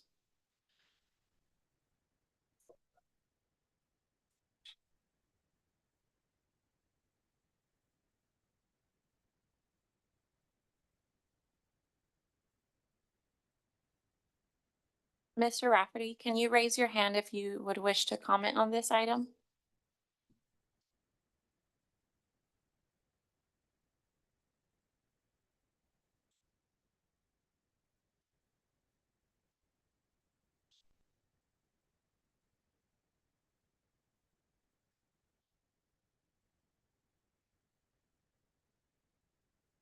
All right. So if there's no comments, can I get a motion on this? I'll second. Please vote.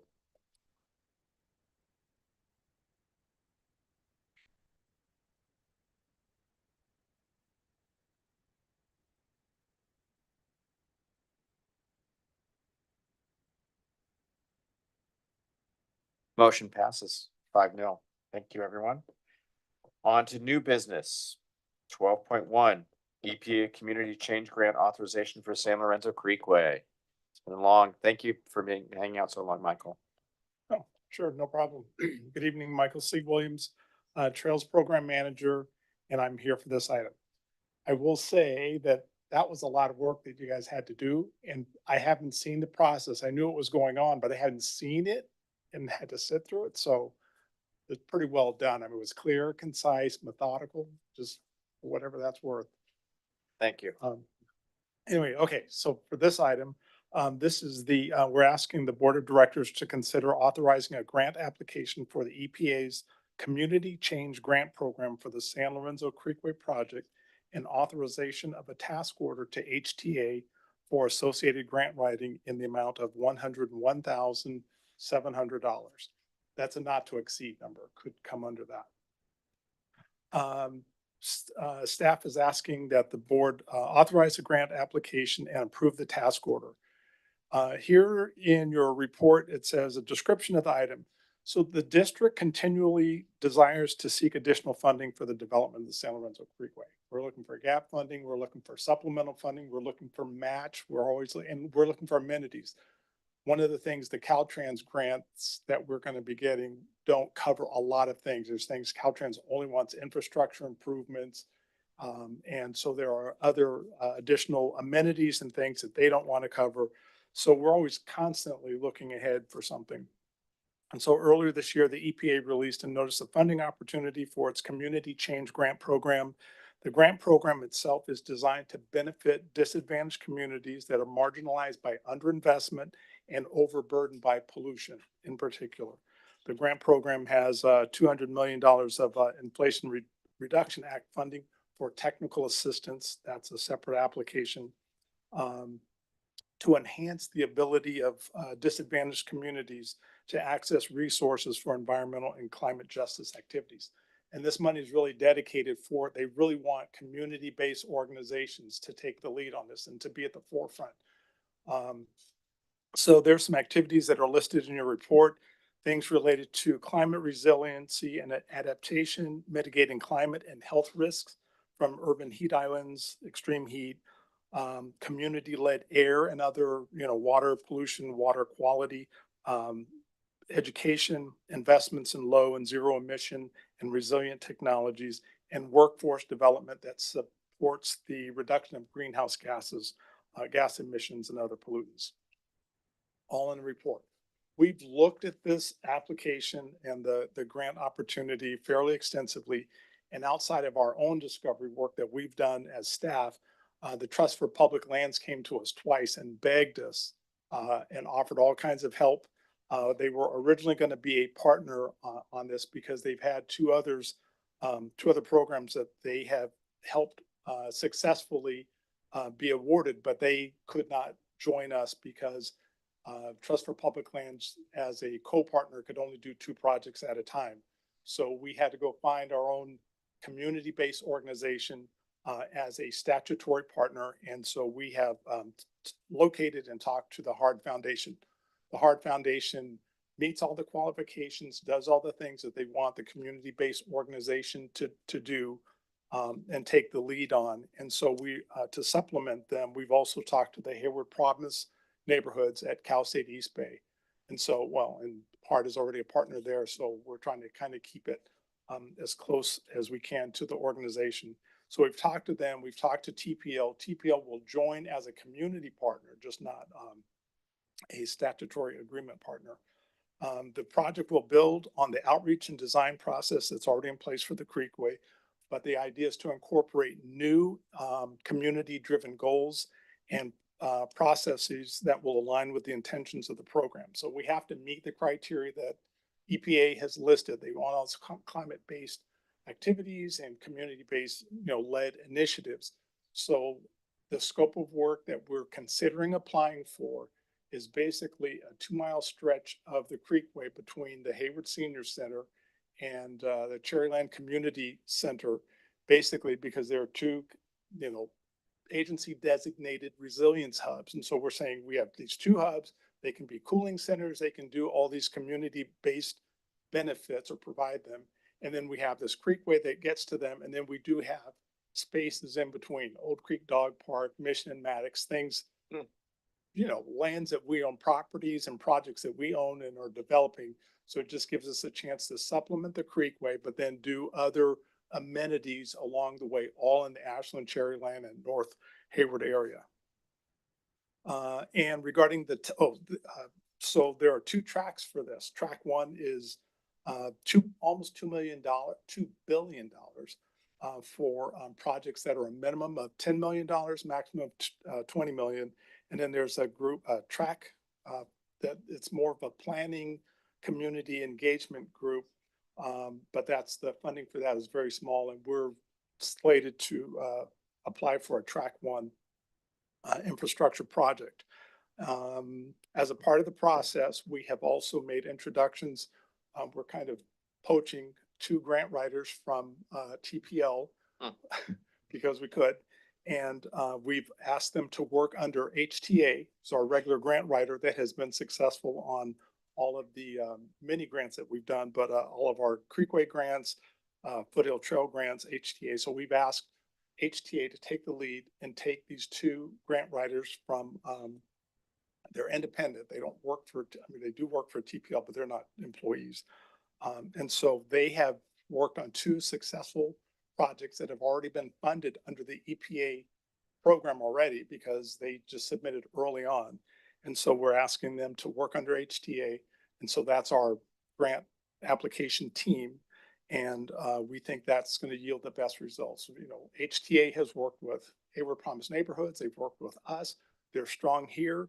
And these 2 other grant writers from Green Impact have done 2 successful projects. One's in Tennessee and one's in Southern Cal, so they're not local. But in principle, they understand what's asked. And one of them actually is a trail project. So we kind of like that idea. Anyway, so that's it. The deadline is November 21st. And so that's kind of the scope. We're still developing it. We're still developing other partnerships.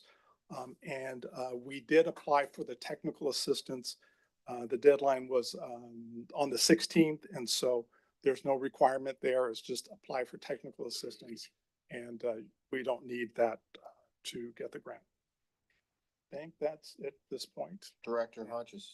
Yeah, I got a question about the teaching component. Are you going to be reaching out to the high schools and elementary schools, the teachers there to help with that Yes, that's that's one of the advantages of partnering with Hayward Promise Neighborhoods, because that's part of what they do. So we really want to use them to team up with the foundation just to do all that. This wants to do a lot of education, components to it at all levels. So yes, that's one of the things we expect to be very strong in, partnering with the school. And also one of our climate-based entities that we're talking to is actually at Chabot College as well, because they have a program that's there that does a lot with climate adaptation. Well, you said one school, or a school district, Hayward Unified School District, but that creek also butts up to, let's see. Well, San Lorenzo, we'll include San Lorenzo too. I'm just saying Hayward Promise Neighborhood is one of our statutory partners, so they'll take the lead in that. But yeah, the money is intended for North Hayward, San Lorenzo, and Ashland and Cherry. Good job. Part of Hayward. Other comments or questions? Director Lamnet. Thank you for the work. And so two questions. One, I understand that the district has worked with this grant writer before, and this is really for my own orientation. So are the rates that are being asked for and the getting 50% up front, is that standard as we're working with this agency or with grant writers in general for municipalities? The rates, like, these are their standard rates that they've had with the district. Okay. And the 50% has been part of their contracts, but we've actually never, as far as I know, I don't know that we've advanced it. They typically bill upon completion of work. So is there any concern or?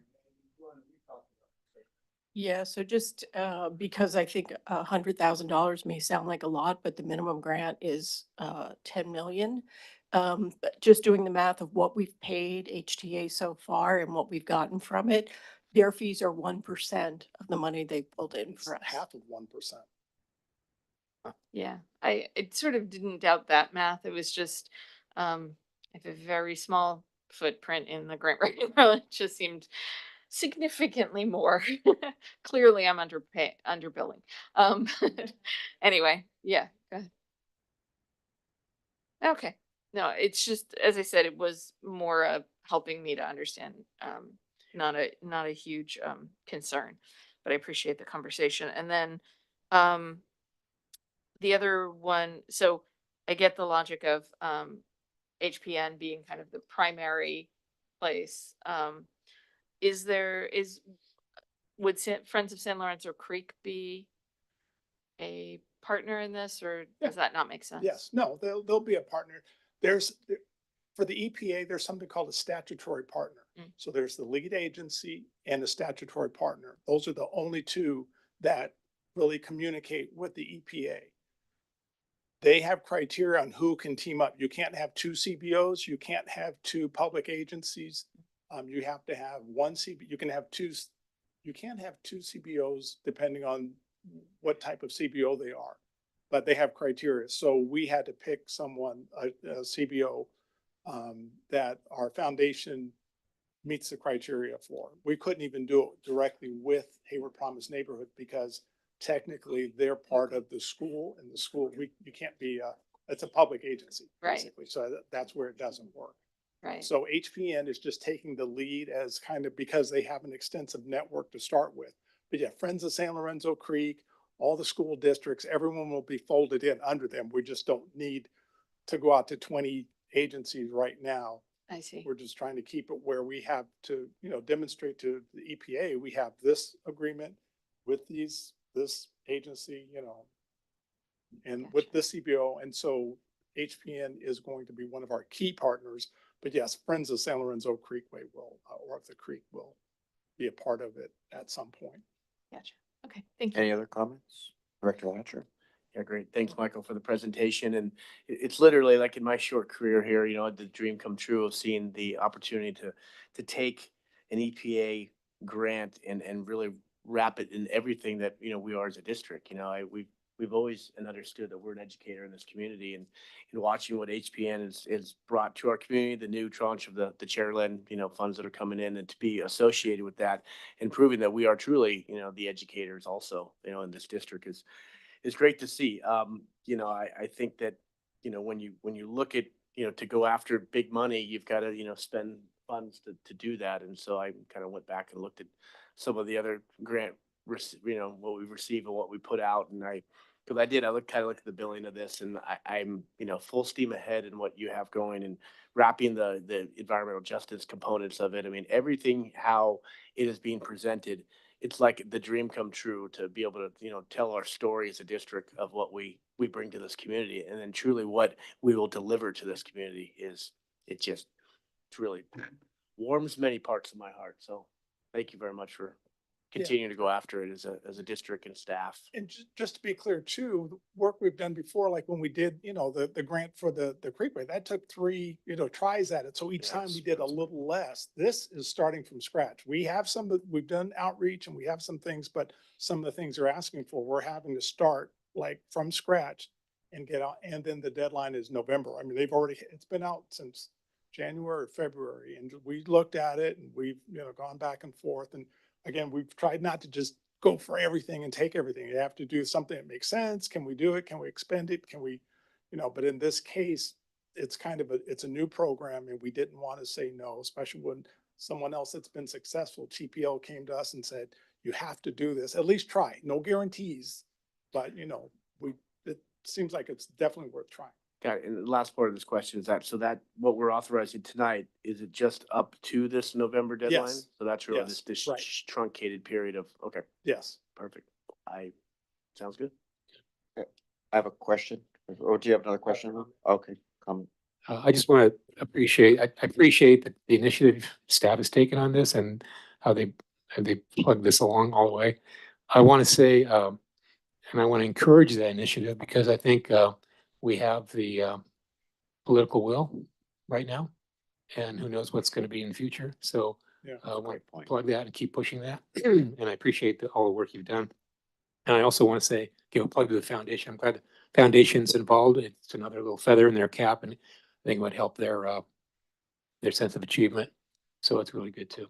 So thank you for that, and keep doing what you're doing and faster. Thank you. Before you entertain a motion, I have a quick question.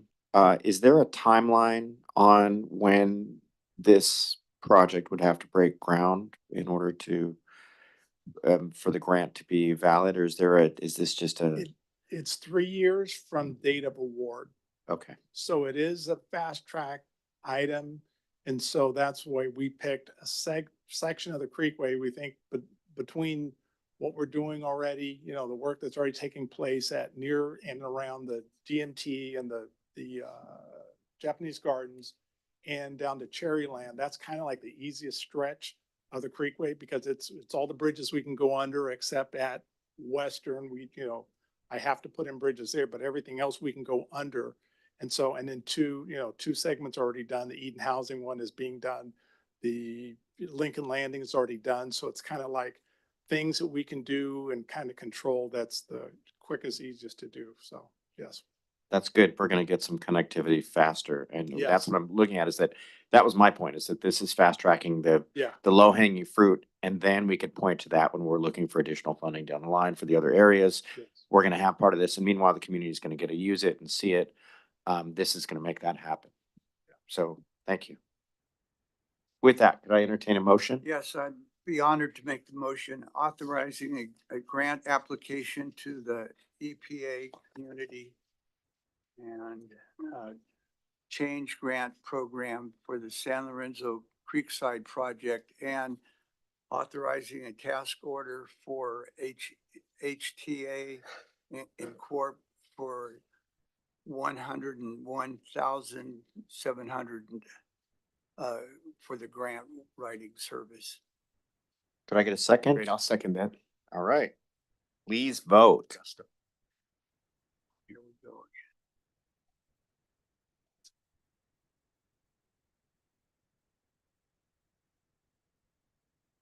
Passes 5-0 again. Thank you, everyone. Thank you. Thank you, Michael. Thank you, staff. On to 12.2, transfer of general fund restricted fund balance to capital projects fund for the DMT improvements. Oh, good evening, President Rosen and Honorable Board of Directors, Adrian Lee Bird, Director of Recreation, Arts and Community Services. This is item 12.2, the transfer of general fund restricted balance, which is the remaining amount of the Lego donation to the capital project fund for the DMT improvements. As you know, the theater is bustling and we are about to embark on our second DMT Present series. And we're making, re-sprucing kind of sprucing up the theater and needing to purchase some sound equipment and various other improvements such as flooring and paint. So the financial impact of this would be a transfer of the $285,630 and any remaining investment earnings from the general fund balance to capital projects fund. And it would decrease the overall net results by the same amount, but it would have no impact on the unassigned or unrestricted reserves. And staff is recommending or asking the board to approve the interfund transfer and the project budget appropriations as shown in Exhibit A. Thank you. Thank you. Director Lamnon. Just a small question. Is there a thought that there might be dance classes on the sprung floor? That is a possibility, but we actually have a lot of requests from various dance companies to come use it as a rehearsal space. And then it also makes kind of the area safer when they're warming up for their performances because we've been doing a lot more dance lately. That's true. Yeah. Okay, thank you.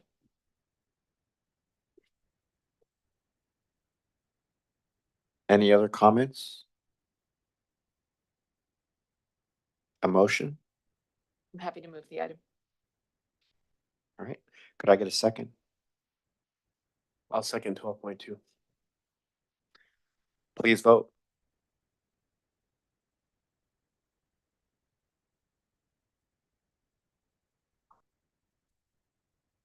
It passed again, 5-0. Thank you, everyone. Now we are on to other business. Brief information-only reports from the Board of Directors and staff, including board member activities, committee reports, and reports by the Board of Directors related to meetings attended on behalf of the district or at the district's expense. I will start with Director Andrade. I want to thank staff for a really lovely day on Saturday. We had a great employee picnic. I really enjoyed it.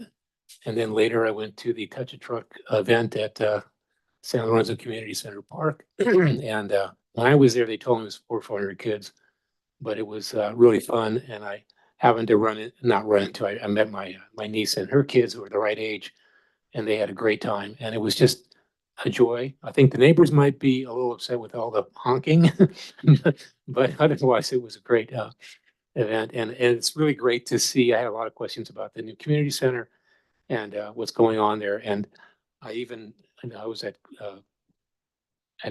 Kaiser for a question thing this morning, and it was funny. They started talking about San Lorenzo, and I said, "Yeah, well, I'm the board member on that, so I'm getting votes at Kaiser." So it's really great. But anyway, yeah. So I just want to thank staff for a lovely day. It was a great event, and I appreciate it. Thank you. Director Hodges. Yeah, I just wanted to say I was really impressed by the picnic area we had this Saturday. I must go through that park all the time, and I'd never seen that grove of trees like that. Or, I don't know, you couldn't have watered them that fast and made those things grow. They've been there forever, right? I guess I'm gonna have to. But it was really a nice event. I thank you all for all your hard work on doing it. Let's see, National Night Out, I guess, was the last thing we all did together. I think we probably bump into each other, about 3 of them, right, Peter and Rick. It was a good time, and we all had our hard bling on, so we were doing our our best for the company. Yep, that's it for me. Director Lamon. Yes, sir. So I was part of a community effort to further the sustainability of St. Rose Hospital. There were lots of different people testifying, so spoke to that and attended this weekend the K-pop event that Councilmember Andrews led, and really enjoyed the energy that especially that folks who learned the choreography and got together and dance. And I won't pretend that I understand K-pop or that I am the right demographic for that, but I can absolutely embrace the energy of it and the joy of it. And at least one of our youth commissioners was there, so I'll be interested to hear if the youth commission has a thought about what pieces of that might make sense. Or if they want to propose that as one of their teen events or not. I defer to their expertise. But it was a lovely event. And I was sorry to miss a lot of the hard events. It was a incredibly busy weekend. But in spirit, I was with you all. And then just because it is election season, I'll put out an announcement about October 19th is a nonpartisan, community-led voter education event, opportunity to meet local electeds and learn about voting rights, and also how to get involved in local boards and commissions and advocacy, regardless of whether or not people can vote. So yeah, that's coming up down at South Hayward at Glad Tidings, the old Glad Tidings campus, the one on Tennyson. And cheers for Mobile Rec to be there as well. Thanks. Excellent. Director Hatcher. Yeah, the National Night Out, it's nice to be able to get to 2 out of the 3 spots, which were our parks. But we did stop by Director Rosen and I at the Sunset Adult School, and that for the first time in many years, it wasn't held at the St. John's School, which was a very large event. But prior we went down to the Reach Center and walked around our park. So 3 out of the 4 locations were our spot. Went to Canyon View Park, which was great to see the local community folks out there. It's a really interesting kind of a gem of a spot there, very well engaged group. And then made it over to San Felipe for the festivities over there for National Night Out. The HUSD backpack giveaway, it was probably one of the better events that I've ever attended in Hayward. That I had I've been last year and it was very large. It came at the very end, but this year I think over 3,800 folks, families and kids were there. Our climbing wall was a beacon. They were giving away free haircuts.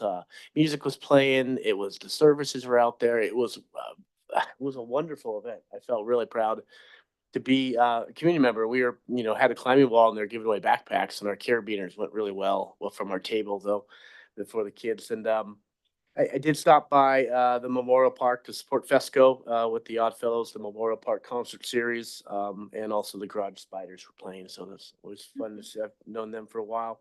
I stopped by Sheriff Sanchez's. She's doing kind of a coffee around the community, always talking with the sheriffs and chatting with what we do, and educating them on who we are, what we are always, and supporting their work. The Downtown Streets Party was last Thursday, and again, Hard had the 80th going strong. We had that whole corner of the streets well attended. Rick Sirianni's putting on the show. We're all very proud to be that. And out of all my employee lunches, I agree that's a really special part of that park over there, and it's where the concert was when we had one of the 80th event a month or 2 ago. And so I probably one of the better attended and really well put together with you guys, and kind of making everybody feel not only welcome, but I mean that kind of that family feeling is alive and well with Hard, and people seem really pleased with it.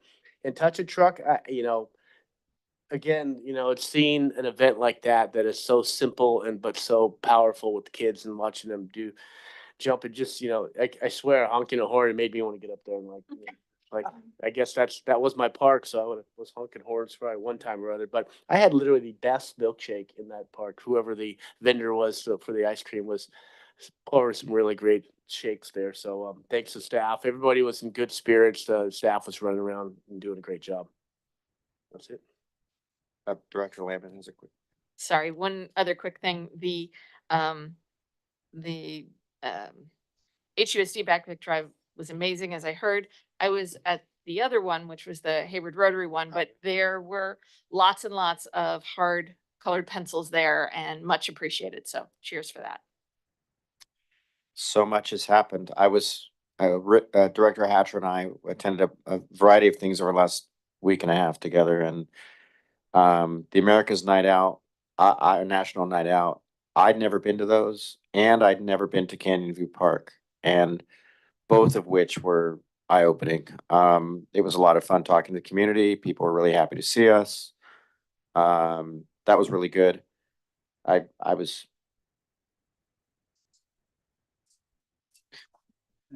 Yeah, but just generally, it was good. And then, in addition to the Hayward Streets and, the Thursday night thing, the Thursday night downtown. Yes. In addition to that, went to Hayward Rotary where, Jim presented, and Director Andrade was there as well. And that was a really friendly crowd and very receptive. It was very good to hear some prominent local Hayward people give us some kudos, pull me aside a couple times to say how thankful they were and how great everything that we're doing and staff is doing. The backpack event was amazing. I was texting, my brother's a teacher, and I was saying, oh my gosh, you should come down here, and all the students, and we were talking about all these things and the music and the vibe, just the energy from that place was insane. It was great. People were happy to see us. The people that were in line at the climbing wall, I was talking to a bunch of those. I kept coming by and giving them, I was giving them colored pencils. I was giving them carabiners, or talking to the people that were in line for the climbing wall, to just engaging. It's like, look, we have this program, we have this program. They were talking about the guides, talking about things that they did. Some people were asking me about work, about jobs. I mean, like all of these things, it was really good, and to be there for the community for that. The retirement of Vince this last week was, that was a lot of fun, seeing staff and saying goodbye to somebody who has put in a lot of time here. And probably forgetting something else, but we did a lot, and I really want to thank staff for the community, for the staff barbecue, and for the picnic. Hearts of family, and this was about family, and it was a reminder of, we all, seeing the generations of involvement and engagement and keeping everybody happy. And part of it, these are memories for our families, and I'm very thankful to be a part of that. So thank you to everyone on that. I just want to say one more thing about that Rotary breakfast. I got a lot of compliments afterwards about how clear the presentation was from Rotary people and from the mayor who happened to be there. He said we're really on top of it. So, and I met him later. So that was a really good presentation. I want to thank Jim and everyone there who made that happen. So thank you.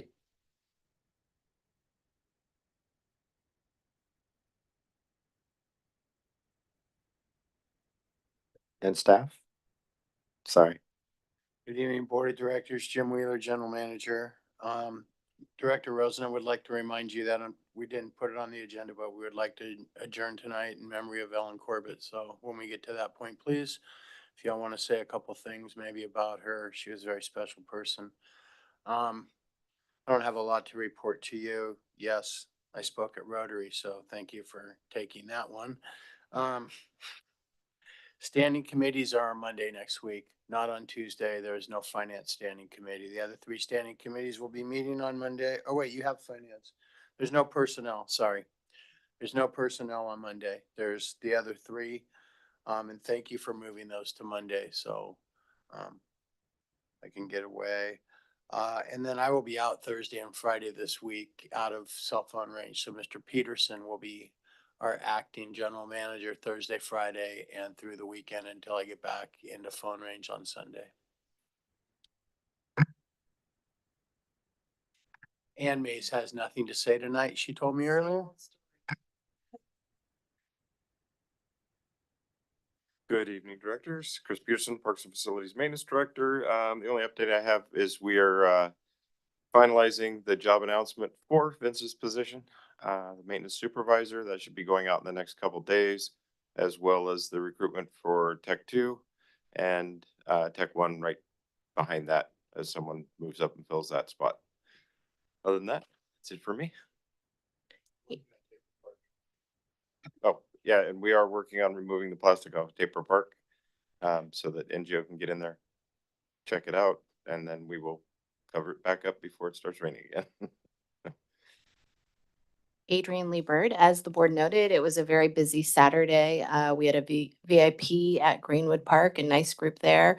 I stopped at the picnic and scarfed a quick plate and then was off to Tetra Truck. We had 700 to 800 people that afternoon, so it was a really nice turnout. Probably the neighbors, it was loud for them, so we'll rethink that, but great. We also had our family camp out that evening, so we had 80 attendees. And then, as you may or may not know, Sorensdale has gotten back into the excursions and special events. So last week, we took 2 van loads out of participants to the golf course. And this weekend, they also had a luau on Saturday. And then 5 dates just upcoming, but this will be out in the general manager's report. August 23rd, we'll have our movie night in Castro Valley. August 24th, we will have our hot shot basketball competition at Weeks Park for caregivers and children. September 3rd will be a Top Tracer event at the driving range. September 13th, we will be having our senior birthday party in honor of Senior Center Month at Hayward Area Senior Center. And lastly, on the 14th of September, it will be our season preview gala at the DMT. So you're all invited. We'll send a formal invitation about that. Thank you. Megan Tiernan, Capital Planning and Development Director.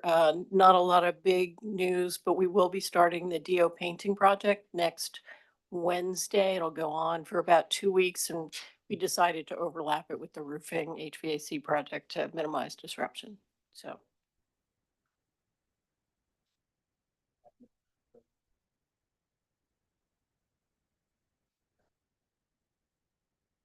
And if there's no other comments, I'd like to adjourn this meeting in memory of Alan Corbett, past state assembly member, state senator, mayor of San Leandro, and East Bay Regional Park District board member.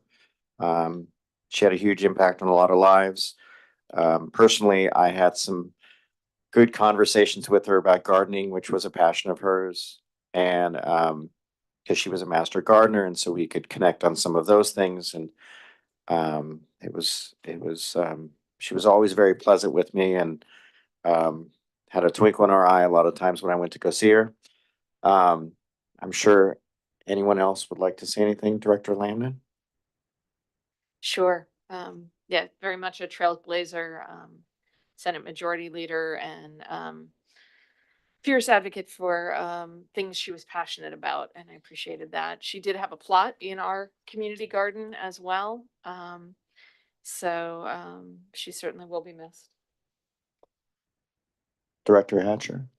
Yeah, when I first met Alan, it was, right when I got elected to the board, and, I'd go to these events, and, I didn't know anybody, and she knew that I was the urban farmer guy, and I'd never forget, she was with all these really important people. She kind of parted that way, and all of a sudden we were just like little kids, talking about, what we're composting. And, it was always, when you look at an elected official, it's, there's perception of someone that has, agendas. And, I always looked at her heart and her caring about, the subject matter, no matter what it was she researched it. She was diligent. She, put, her energy in what her beliefs were, but also had that listening ability, which really kind of helped me, further learn how to be a better politician, by listening first and speaking second. So she's definitely lives, her spirit lives with us, and will be, very missed in the circles, but I'll always be thinking about her in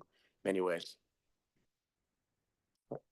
Director Hodges or Andrade, either one of you? All I know is she was a great friend.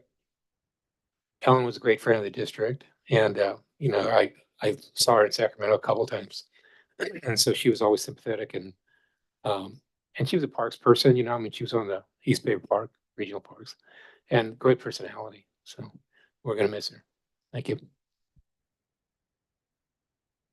And with that, I just wanted to say, I got to meet Ellen when we built the community garden, and she was the master gardener from the UC Gardening Extension that we worked on the agreement for them to have 3 plots in the garden and do the seminars regularly every month for 10 months a year, and we helped fund them. And it was a pleasure to work with Ellen, and I could see why she got so far in her career and what she did. She had a lot of ideas and a lot of energy, and it was fun to work with her. all right. And with that, I'm gonna close this meeting in her memory.